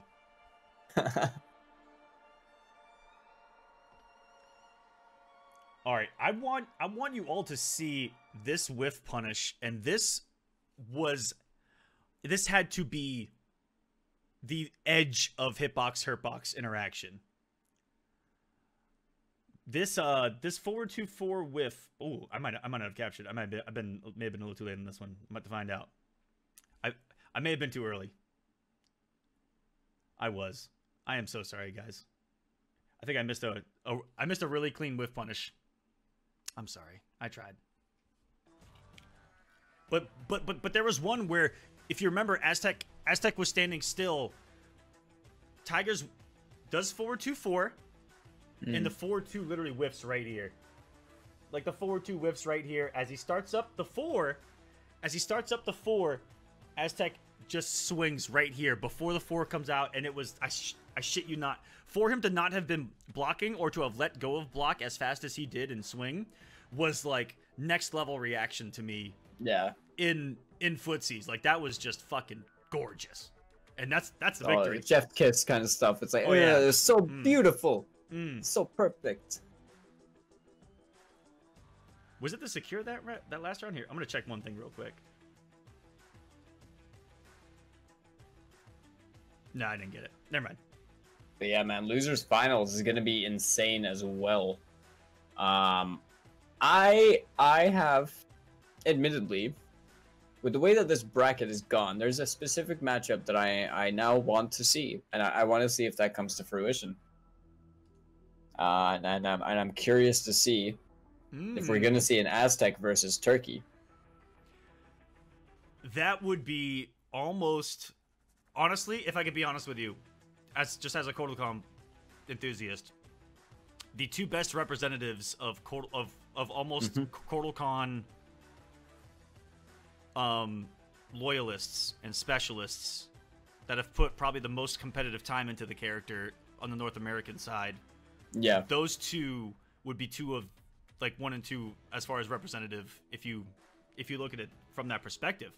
Biohazard, on the other hand, is just one of the best players on the planet, and Kotal Kahn happens to be one of his main characters. Like, yeah, Kotal's just a character, you know, you can obviously tell he's very comfortable on. Plays a very specific classic and like traditional Biohazard playstyle, you know. Access to a good command grab, has good mobility, hits like a truck. Yeah, I'm already kind of like, I'm just going through the little Bane checklist right here, aren't I? Yep, damage, command grab. Yep. And you have Biohazard. We'll shit on you if you respect him too much. And yeah, that's pretty much what we see through and through. Biohazard's just an exceptionally good player when it comes to flawless blocks anyway, but utilizing it with a character who has a very good flawless block, especially in this mirror, who has a very good and applicable flawless block in that sense, is, you know, we're seeing it. I mean, not just from Bio, from everyone still remaining in this top 3. Writing Man in chat saying Biohazard is the sneakiest bastard in all of competitive. Dude, Bio is, if you want to like name one of the probably most favorite players to watch of all time in NRS history, like Biohazard, I think is on that list, if not near the top, if not top. Yeah. Like it doesn't matter the game. Biohazard was one of like 2 people I actually wanted to watch play Injustice 2. That's it. It's the Bane. Besides when he played Deadshot, then I lost all of my love for Biohazard. But play to win, fuck it. Yeah, gotta do what you gotta do. And it is time to get into our losers finals, ladies and gentlemen. Let's jump right into it. Check out the matcherinos in the chat. These guys are competing for over $500. Thanks to you guys. Thank you so much. Lost hive of the chitin. All right, man. Now this is gonna be really, really, really solid, I think. Aztec has been showing that regardless of how well his opponents are playing, this guy holds it down and plays his game. Biohazard, on the other hand, yeah, he was really dominant in the first set against Tweedy. The next set afterwards, maybe not so much against Turkey, but once again facing off against a Kotal Khan specialist. Ooh! Ooh, I think Aztec thought that was going to connect. Missed out on one right there. Biohazard rocking the Conan, quite literally with the variation as well. Bet those channel points. Who do you guys like? There's here? that down one Aztec? pick you wanted for. It's about time, honestly. I'm angry I haven't seen it yet. Absolutely surgical whip punish right there. Crushing him, keeping him in the corner. I don't like we have two renditions of this skin, honestly. That's pretty sick. That's a sick pop-off, by the way, from Cordal, the mid-round taunt where he just drags the sword across the ground. Yeah. Wow. Alright, neutral jumps coming out from Bio. Whiffs for whiffs. The forward throw being established from Aztec. Gets himself 13% plus the forward 3 into the Tekwani Maul. I mean, that's another 20% right there. And how many times do you even see that interactable? How many times do you even see that interactable? Biohazard. Either an input air or having the smart stuff. And look at the conversion! Oh, what a confirm! That's a Mortal Kombat player right there. When you can convert off those slight buttons, backed up by a character like Cordal that has such little recovery on the stand one in particular, you can get some really cool shit like that. Nice by Bio. Really good stuff. We're seeing Aztec use that Tekwani Maul to try and keep himself safe. With the stand 1. Takes him, he's gonna throw him in the corner. Biohazard now. Neither player quite in Fatal Blow territory, but just as I mentioned it, Aztec doesn't have the bar to break. Bio has the bar to kill, and that first game is gonna go to Bio. In control from start to end, I feel like. There was not one point where it didn't feel like Biohazard was the one that was like moving forward, right? And pressing the advantage and trying to control the pace of that match. He was the one going, hey, I'm the one that's gonna do shit. Hey, that's how this matchup goes. Either you do shit or I do shit, and I'm gonna be the one doing shit. So calm the fuck down. Bio definitely wants to be the guy doing shit. the shit. Exactly. You want to be the one doing the shit. Whoa, did we just get what I think we did?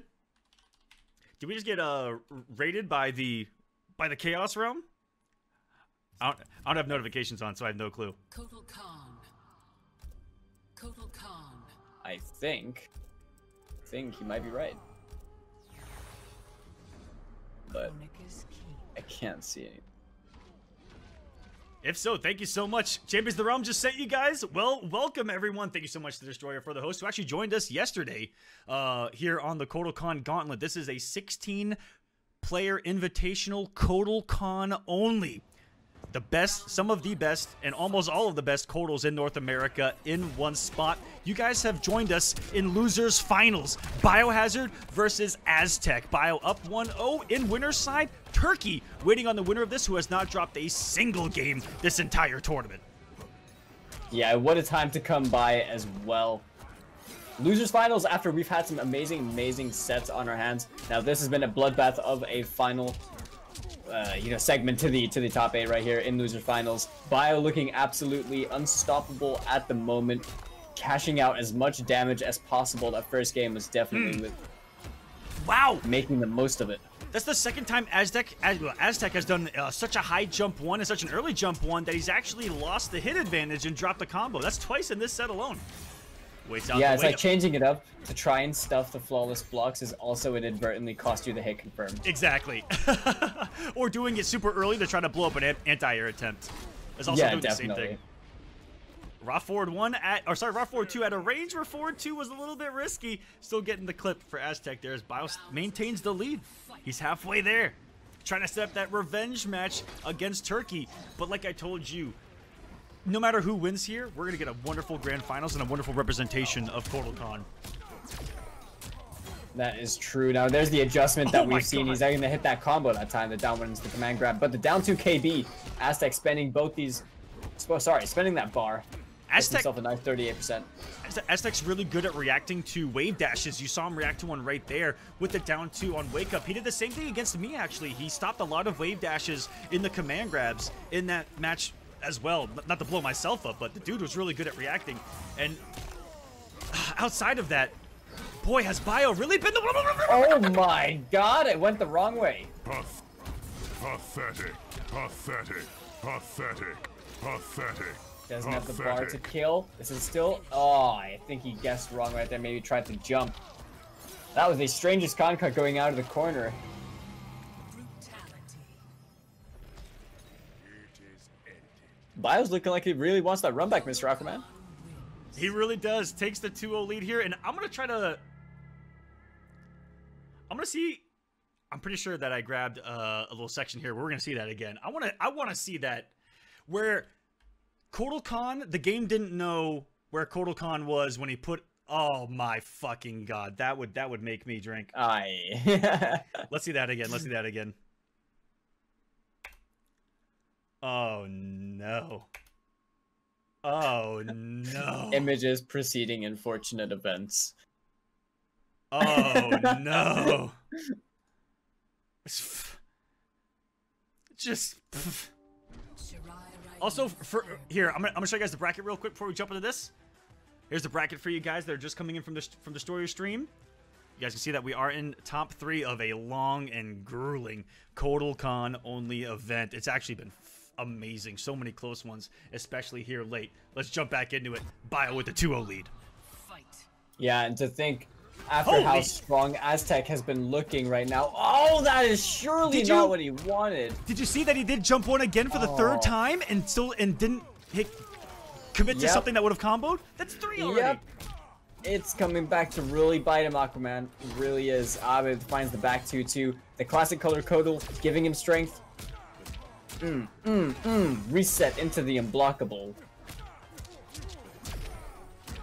Oh, some big damage. On your This is Aztec's last chance to try and make a comeback, though. He is locked in on this variation of Kotal Khan for the remainder of this set if he manages to win.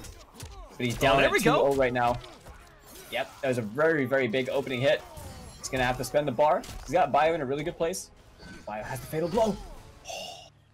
And Bio... Wake up 4-2. Yeah, Bio looked to just do 4-2-4 fatal blow, game over. And for Aztec, he was probably thinking on the back of his mind, can I chip into God Ray to kill? 30 health? No, you cannot. Really smart to back off and not do anything right there, and let Biohazard pay the iron price for that wake up 4-2. Yeah, for sure. Using that 3-4. Now he's starting to establish a bit more of the pressure. Bio looking to try and take control. Hold him in the corner positioning right here. Aztec working his way out the short hop. That's actually a really tough input that Aztec just put in right there, which is dash counts into the down 2. Really tight stuff. And Biohazard finally doing those down ones straight into command grab like I talked about earlier, Falcon. Not dropping those as well. That's been a big adjustment for Bio. Well, Bio is definitely a person that, you know, through and through knows how to use and apply command grabs and tick grabs. It's very much ingrained. I'm convinced it is part of his DNA. And, he's no stranger to you know, having such a prominent, threatening tool with Kotal Khan's command grab being in mid. And, you know, high damaging. Oh, shit. That neutral jump, I was curious if Kotal was going to make the turnaround happen, but it did not. Aztec is going to get a big big combo off that, and has the health lead. And now looking like Tigers a little bit, just trying to get out of there. Said, hey, take it easy, take it easy. Oh my god, I was kind of waiting to see if anyone would ever do back 2-2 into unblockable. Let it rip once, it worked out. Aztec, right now. Aztec is the one to do it because he likes to check you, taking away the gap with that Jaguar. Oh, that is going to be it, and Aztec stays alive. on your knees. That was a really good call out as well. I like the lack of hesitation, just letting the up 2 rock as soon as he saw that Biohazard was approaching him. I'm pretty sure it was a call out on the jump. I'm pretty sure he knew that Bio would want to try and jail him with that jump punch and then make him guess. So it was a good option, you know, stuffing him from that, keeping himself alive in the tournament. But Bio still on set point. Is going to be potentially a little tough if he, you know, if Bio... Because, you know, something you were mentioning earlier, Kotal's loadouts. Now, these are really, like, interesting things, because obviously you get the choice of utility, you know, preference of playstyle. So I'm curious to know if Bio is really going to switch anything up, or it looks like he's going to be running with the exact same variation that we've been seeing him on throughout the evening. But I'd be curious to know if he has something else in the pocket for, you know, the worst case scenario.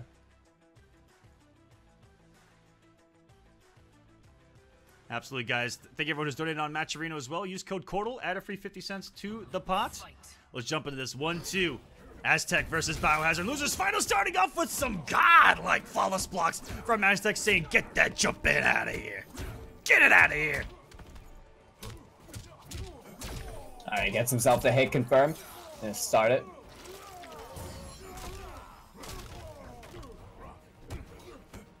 You don't impress me. Alright, launcher again. Aztec. Oh, I was just about to say he's looking pretty good. The curse hadn't even started. I thought it, and that was cursed. The flawless block on the jump in. Aztec not having the bar to reversal. He is just... Biohazard swung so much and just whiffed everything because Aztec was just sneaking his way under him, behind him, above him. And that's going to be the round. Is he going to praise the sun? Absolutely all day, every day here. That's all he needs to do. Just throw it out, get the guaranteed damage, close out the round for himself. Aztec's looking a lot more comfortable now. Looking to start turning things around. Oh, and a KB. Biohazard, no breakaway. This is all free damage for Aztec. Halfway through the health bars. Aztec, we get a game 5 this late in the bracket. Yes. Yes. Chat wants it too. The chat wants it too. You guys want this to go to game 5? Oh my god. Okay. We see the parry into the neutral jump this time. He's going to not let what happened to Aztec earlier on happen to him. Going to finally confirm. He's going to go into the command grab over here as well, cashing out with some nice damage. Now, Biohazard's looking to try and, like, take this set over here. Beautiful. Looking a lot more on point. Just had the regular flawless block into the meterless punish. Really smart stuff by Biohazard, knowing that you don't have to come out with resources there to get the punish on the raw string or go for the interrupt. And he wants a match point here. The only person here who does not want this to go to a game 5 is that man right there. And praise the sun. He got it. Nice side switch by Aztec. Of course, you just kind of concede, but you'll take the concession if you get out of the corner. Final round. You take the worst definitely. of 2 evils. Alright, swift whiff punish right there from Aztec. Applying a lot of this pressure with the standing 1-2s. Bio holding all of this. Whew, God, oh my god, the aggression. These boys are swinging right now, Falcon. They are swinging! Oh my goodness. Right here, Aztec not committing to anything off the 1-2. A throw tech? Oh, it's straight into the down 4, guaranteed unblockable. Holy shit, this is a swing fest. Wow. These guys are slugging right now. The jump in from Biohazard looking for a hit. Not going to work out. No anti-air attempt from Aztec. Finds the opening hit into the fatal blow. Yeah, he tried to call out that fatal. Sorry, he tried to call out that breakaway with the fatal. Even so, this about evens us up. Yeah, it's going to put him really, really narrow health lead. Aztec still has a chance. So does Bio. Ooh, Aztec. Oh! Oh, no. Dude, that was Bio. okay. But This is going to be, again, I have to say this even after that last match. Aztec has survived a lot of situations. Tigers gave him a God Ray for the win in the last match. And Bio just gave him another one where it is the more Cordal specialist and more Cordal loyalist being the one to not do something really, really, really deadly like that in a situation like that. it's like it's exceptionally risky, and I think, with all due respect, it's kind of like a why would you? It's like the most obvious thing. Yeah, Like to look out for, like a jade works, glowing at the wrong yeah. space. Like if it works, it's great, but boy, are there a lot of recovery frames. Yeah, that you got to worry about in a situation like that. Even full screen and that threat of pizza always gonna be there. And I'm gonna press this game 5 button, guys. We got another one. Let's see it, baby. Round 1. Fight. the anti-air straight away from Aztec, using that down 2 to try and cash out on some damage through a breakaway. Bio didn't bite. Ooh, no conversion. Aztec not believing. Comes in hot and ready with the pizza disc. And he respected the plus frames, but Bio has it right there too. +1 on the 1-2-2. It's a good rock paper scissors spot.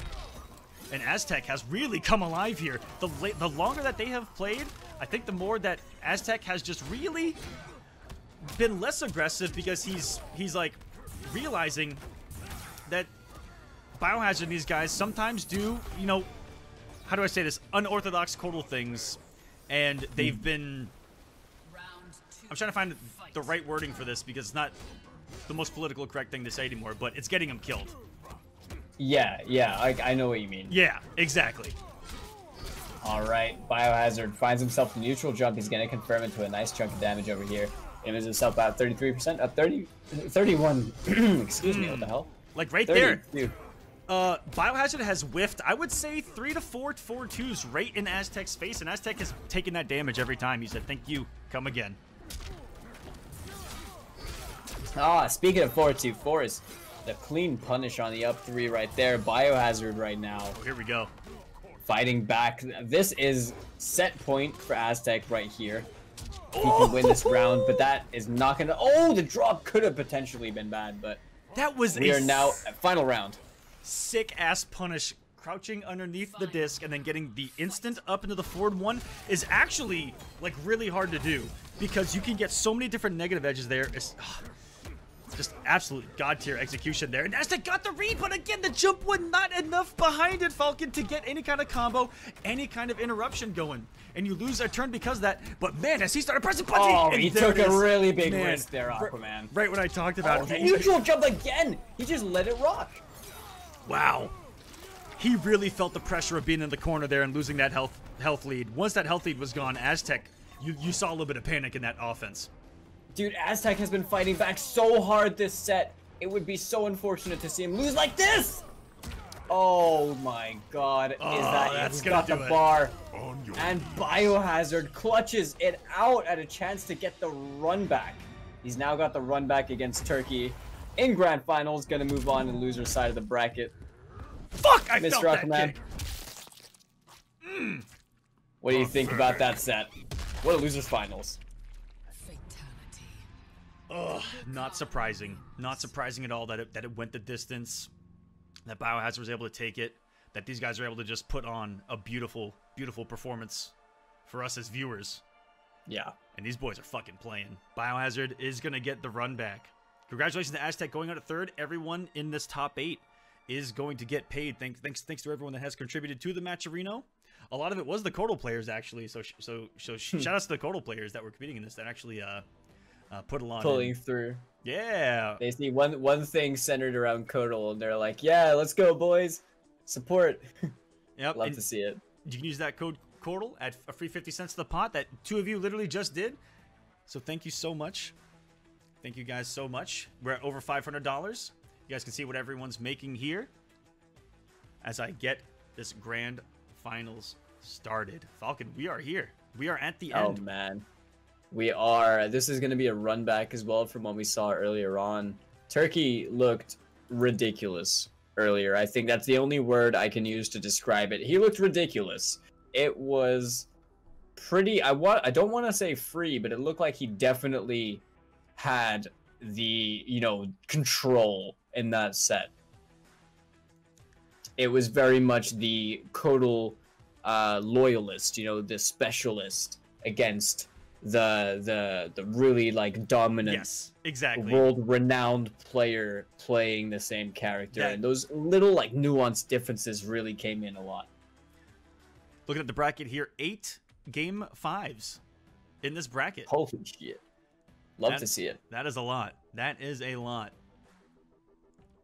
Whew. Not for Turkey though, who, as guys, if you guys are just now joining us, Turkey has 3-0'd his way through the entire winners side bracket here, all the way to grand finals. Hasn't lost a single game yet. Already has a victory over Biohazard, 3-0 here, and we're gonna get the run back right now. It's grand finals time. Let me actually get. Oh, never mind. Turkey joined us instantly here. I didn't even have to do any inviting. What a king. Yeah, what a legend. I don't know how they do it. They're like hacking the system, but good on you. Let's get the scoreboard updated for you guys, and I hope you guys enjoy grand finals of the Cordal Coliseum. The Cordal Coliseum? The Coliseum Cordal Gauntlet. Might as well be the Cordal Coliseum. Whatever the fuck you guys want to call it. Hope you guys enjoy. Let's jump right in. I can't wait to get this stuff started, Mr. Aquaman. Grand finals time finally as we approach. It's been a really grueling set of matches to really get to this point up until now. It's been an absolute bloodbath full of, you know, hard-hitting action. We've been seeing some big damage on the table. But Biohazard, forever the monster with well-placed neutral jumps, with insane flawless blocks, and you know, ultimately clutching out that last set for the win. But Turkey, a little bit of an absence on the screen, finally returning to him. With what face do you look at me? You do not recognize your own visage? I will retrieve what you have stolen. Taste the blade of Oshtek! Let's go! Grand finals time! Get those votes in the chat. Let me know who you guys like here. Turkey from the winner's side. And we start this motherfucker off with a godlike flawless block from Biohazard. And Biohazard catching a little bit of momentum here, Falcon. It might be a little bit scary. And do you remember when they played on the winner's side? One thing I mentioned was how close it was and how different that set could have been if Biohazard didn't have 3 crucial drops, and 2 of those drops were off of the same combo that he learned the right conversion for on the loser's side. Yeah, exactly. Like, he now knows what he has to do, the adjustments, so that he won't lose to that execution error again. And right now, Bio's being relentless with all these buttons. Oh so my much God. pressure right now. That was disgusting. And nice slight delay by Turkey there to actually get the punish on that string. Yeah, that was perfectly timed right here. Biohazard only just built back. His breakaway right here is going to have to use it. Oh, Turkey tried to anti-air. That could have gone either way right there. That really could have gone either way. Biohazard comes down and still believed in the read. He's going to praise the sun, and there's nothing you could do about that. GG's. Big fan. Yeah, unfortunately for Turkey, Biohazard understanding his win condition, placing down that sunlight. That's all he needed to do. Bio is over here from loser's side. He's going to have to do double the work. A lot of heavy lifting involved if he wants to take this grand final set.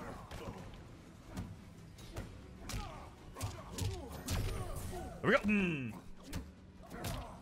Turkey definitely feeling the pressure there. Ooh, Yo, he's down 3? Okay. Oh, just waiting on it again, knowing Bio is going to hold. And that is something that I don't really even see anyone do, including myself, mind you, is he knows to just wait until the actual recovery of it, because it does have recovery. Or he's just gone. I could be lying right to your face. Could be a bit of both.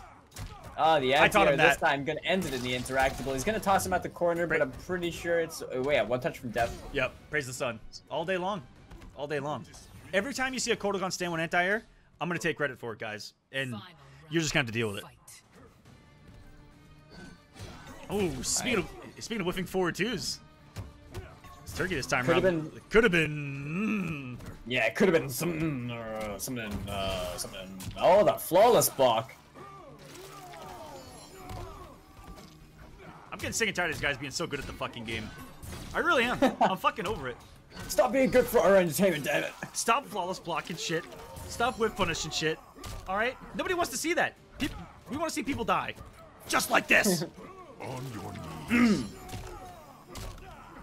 On your knees. Ooh, gets the clean forward two there. Shades of that MK9 Scarlet with that Crimson Shower. What the fuck? That is surely not what he wanted. He must have tried to go into a 4-2 from crouching. Yeah, exactly. Crouch to a 4-2. Things you hate to see. It's a universal language. Input errors. Oh, that's not what he wanted. I mean, that is what he wanted, but no! Oh my god! Oh my god! Oh my god! Oh my god! That may have been the worst drop I've ever seen! Oh my god! That was such an uncharacteristic drop. I don't think I've ever seen Turkey drop Kodal combos, let alone that. Oh my god! Anything would have killed him! Anything fatal blow, raw fatal blow. That combo's in a fatal blow. It literally combos in a fatal blow. Damn. Biohazard gets that game for himself. Unfortunate drop. It's just a very unfortunate drop. It can be tricky timing. It can be really tight. But I don't know if he had to go for it. And that's the only reason I say that. Just dropping the combo isn't the worst thing because they can be really tight. But boy. It's like if you do, that is such a long to recover fatal blow animation, so you're kind of fucked with just standing there like a sitting duck, you know. But either way, like Turkey, that was a really uncharacteristic drop, and this is also the first game, which is important in terms of like the morale for Biohazard. It's the first game he's taken from Turkey. This is also the first game Turkey's lost in the whole tournament, and it was off of a drop. Let that sink in for a second. The only reason he even lost the game to this point over 2 days is because he dropped the combo. That's it. But can he stay strong mentally and not let that literal one mistake throughout the entire tournament get to him? Because a veteran like Biohazard can pounce. Well, right now Turkey is looking mighty composed. Doesn't look like he wants to overextend and do anything silly, but Biohazard trying to exploit that patience as much as possible right now. Going for the tick. The 1-2 into tick grab just hasn't been used a lot at all. There's been a lot of challenges and differences, but a 1-2 tick right back. There we go. And how many times? Oh no, did he get another one? It must have been the same thing. This is the most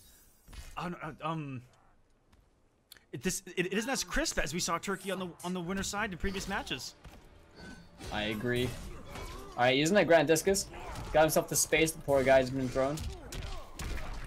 Spending the KB over here, really the smart decision. He has the corner to work with. Drops the combo. Again, he didn't really learn from that last one. I don't know.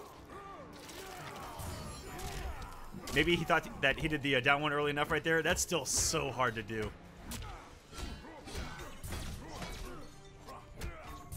All right, Discus. Nice and safe. He's gonna go right into command grab. Really good confirmation by Turkey. And he wants the Oki. Oh my god! What a whiff punish! It was a bait and a half. That was multiple things working so fast at one time. For Turkey, the forward dash, and then it looked like it was a forward dash, and then a back dash cancel in the forward 2.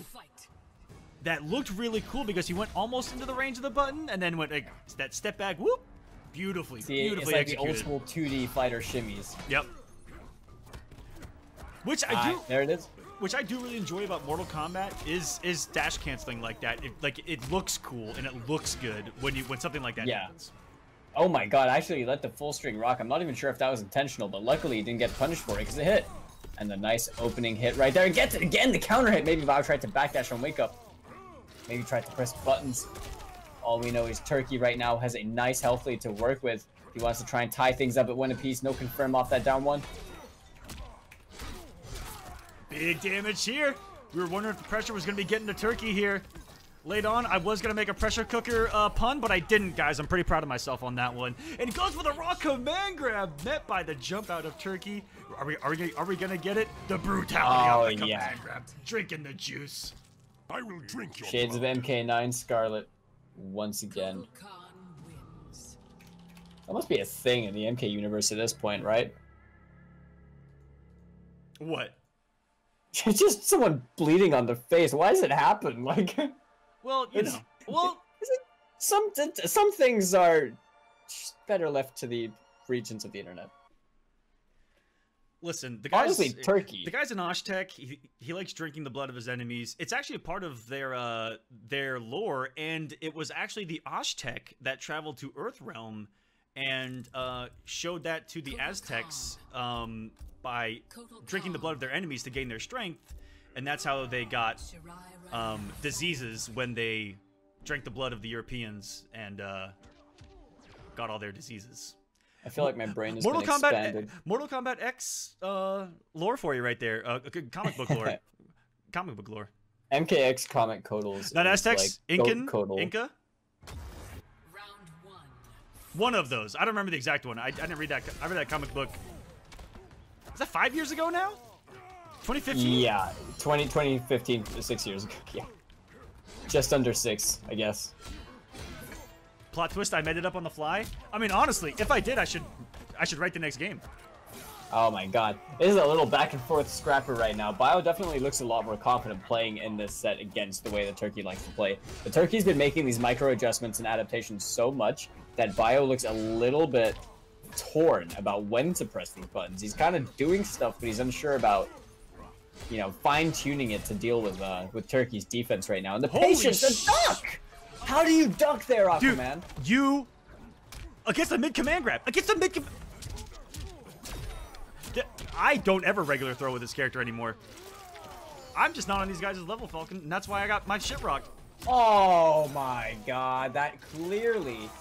I don't know if that was intentional or not. I want to say it wasn't. I feel like he command grabbed, but it side switched. So he got the con cut. But it worked out, and it looked sick. It looked like a read, so I'll give him benefit of the doubt. Oh my, the bait. The bait. Oh, you just cannot test Biohazard sometimes, man. You just can't do it. Slick said it's a bio. Let's just call it a read. All right, fair enough. I can accept that. Isn't it crazy how hesitant they are on tick throwing when in Combat League it's a tick throw 98% of the time?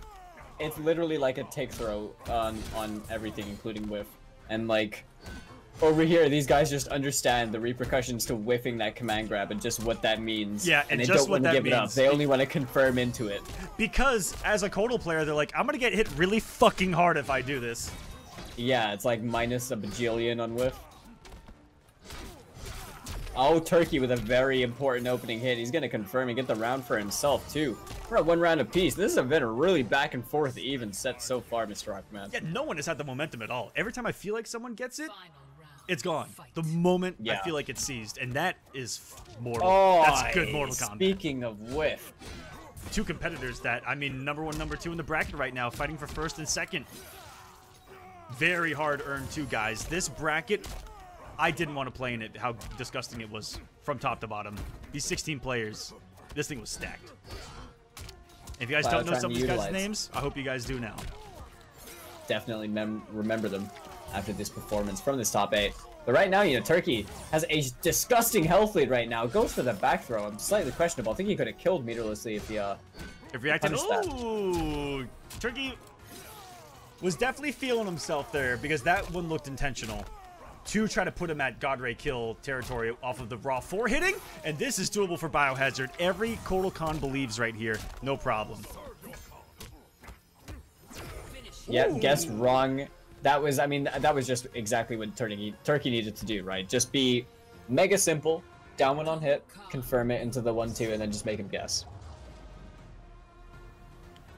And I think the safest, honestly, both of those options are really risky. You Your can go for the sacrifice 1-2 honors stagger, me. but the fact he did commit, you know, to the 1-2-2, it's quite commendable.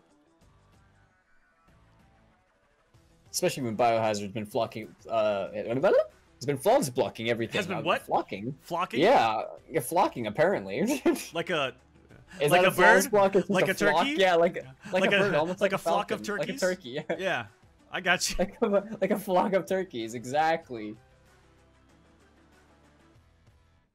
Oh man. All right, guys.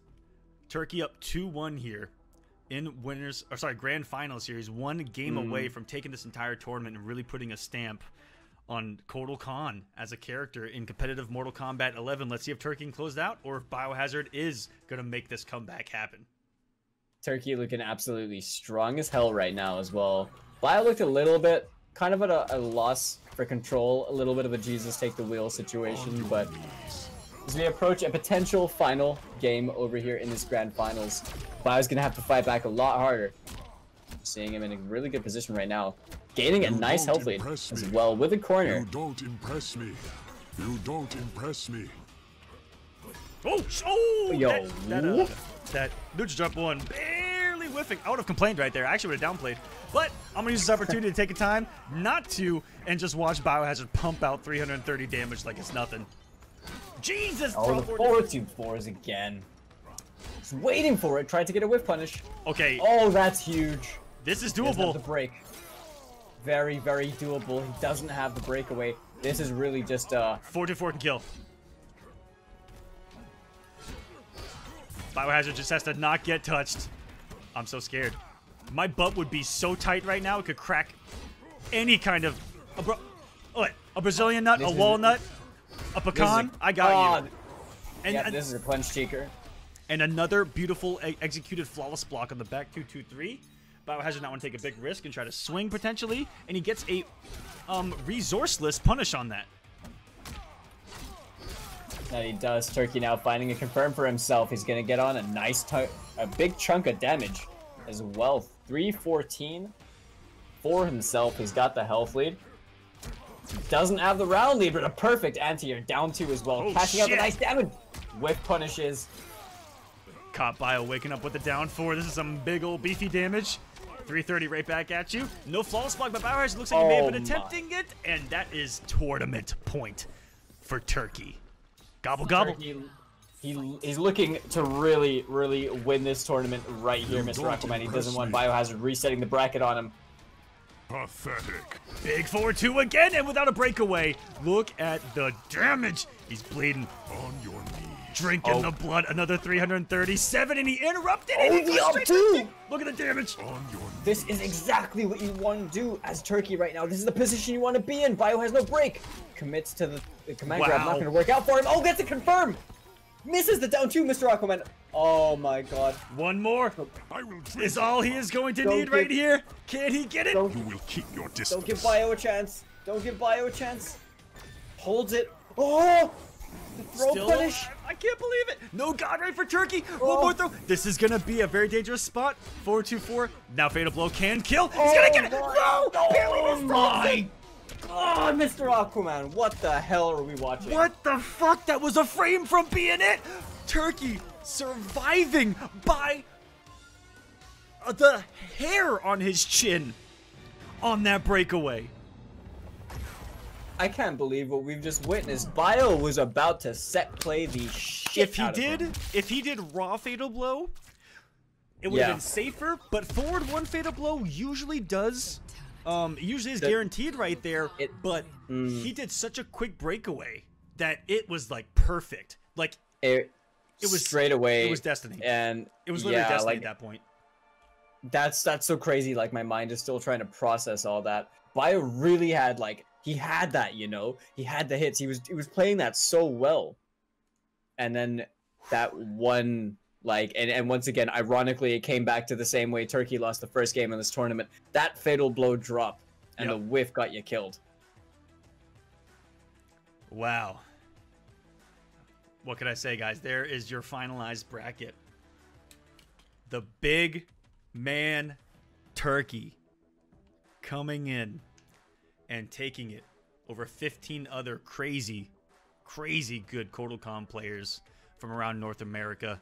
Even had representatives from Puerto Rico as well with Yadriel, who is one of the most talked about Kotals, coming on here and joining us.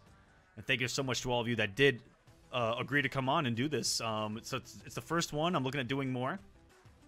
And yeah, congratulations to Turkey, everyone in this thing. Everyone in top 8's getting paid thanks to you guys. This has been incredible. Yeah, great stuff. It's been super fun as well. Thank you for having me on. It's been an absolute pleasure to watch some amazing Mortal Kombat 11 action and commentate the great action alongside yourself. Yeah, Falcon, it's like 7 a.m. for you, isn't it? Nah, it's not. It's like 3:21. He's It's not commentating. even 4 a.m. yet. He's just watching Kotals beat the shit out of each other till 3 o'clock in the morning. That's what Falcon signed up to do tonight. So shout outs, and thanks for coming on. I'm gonna let you do a little bit of promoting of yourself before we get out of here. So tell them about yourself. Yeah, that's cool. I'll keep it short and sweet. I'm a European commentator. I'm based in the UK. I do a lot of stuff with the NRS London community. We run our own stuff over there. We have a European community. We do exhibitions, commentary, tournaments, everything like that. Go check out my Twitter. It's just @Falcon. Same way you'll see it on screen, I imagine. Pretty much just that. And, shout outs to everyone that came through to really make this evening something special and really fun. Absolutely. Thank you so much. I hope you guys enjoyed the Kotal Gauntlet here, presented by the Coliseum, which we've turned into its own kind of production company. So expect a lot more than just like a North American series from us. Look for a lot more regions to be represented. Look for another season of North America to be announced shortly. Still got a lot cooking in the oven. This was just a little teaser for you guys, and something to also celebrate the fact that down below you guys have seen all tournament long partnered up with G Fuel as they released 2 Mortal Kombat flavors: Scorpion Sting, which is kind of a chili hot mango flavor, and then Sub-Zero, that's a really cool blue raspberry. definitely like the Ice Shatter Sub-Zero one a lot. But if you use code combo, you can save you 30% on your purchase. That's it for the Kotal Gauntlet. Congratulations to Turkey for taking it all. I mean, personally, this is going to be biased, so I'm setting aside the commentator. It was really cool to see a KortalCon loyalist win this thing. You know, it was really cool. I agree. It was really cool. But Biohazard, again, one of the top representatives of the character in tournament as well. So either way. It's like, I think it works out so well because it really feels like, you know, knowing Kotal in and out, being a specialist and stuff, can triumph over, you know, like general accolades and stuff like that. And in a sense, Turkey just played phenomenally. He did. The whole tournament. There was something about it that was clicking entirely, and that's kind of been the story of Turkey's competitive career so far, is that the skill is there. It's just sometimes that performance isn't there in tournament, and it's been more of a mental thing. And with experience, you know, more and more, you get better. And it looked like he was on it today, and got to be feeling himself after a thing like this. And hope to see him perform in these online tournaments, as there's a billion of them in online Mortal Kombat right now. And I think I'm checking over to another one here. Give me 1 second. I'm gonna find someone to host. I think Ragnarok is streaming some Mortal Kombat X, and I kind of want to toss it to him. I'll have to find out. Let's go find someone to host real quick, guys, before we get out of here. I'm gonna pull up the bracket so you guys can see it from start to end as well. We started with 16, and just look how fucking stacked that thing was. It's stupid. Yeah, absolutely mental. Look at that. Absolutely stupid.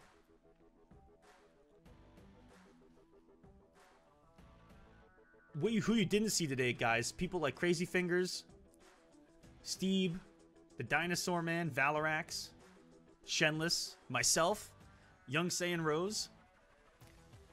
And they just put up some, look at it, all these game 5s down there on the loser side, all those 3-1s. The matches were really close all throughout.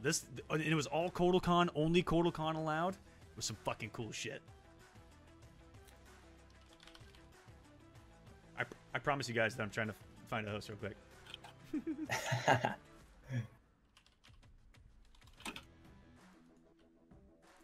I forgot Big Rag's Twitch channel off the top of my head. Oh, there it is. Yeah! Okay. I'm going to shoot you guys over to some Mortal Kombat X action. But if you guys want to continue to watch Mortal Kombat 11, go watch whoever you guys want to go watch. You know, go do whatever the hell you guys want to go do. I'm going to toss some love to Ragnarok, who's been doing Mortal Kombat exhibitions longer than I have. When it comes to just pure exhibitions, this guy's been an exhibition expert. So go enjoy Ragnarok for the evening. Thank you guys so much for watching the Kotal Gauntlet here, presented by the Coliseum Studios. And I can't wait to show you guys what we're cooking up next, because I don't think that anyone's ready. You know, the graphics here we put together in like 2 days. Like this whole show we put together in like 2 days.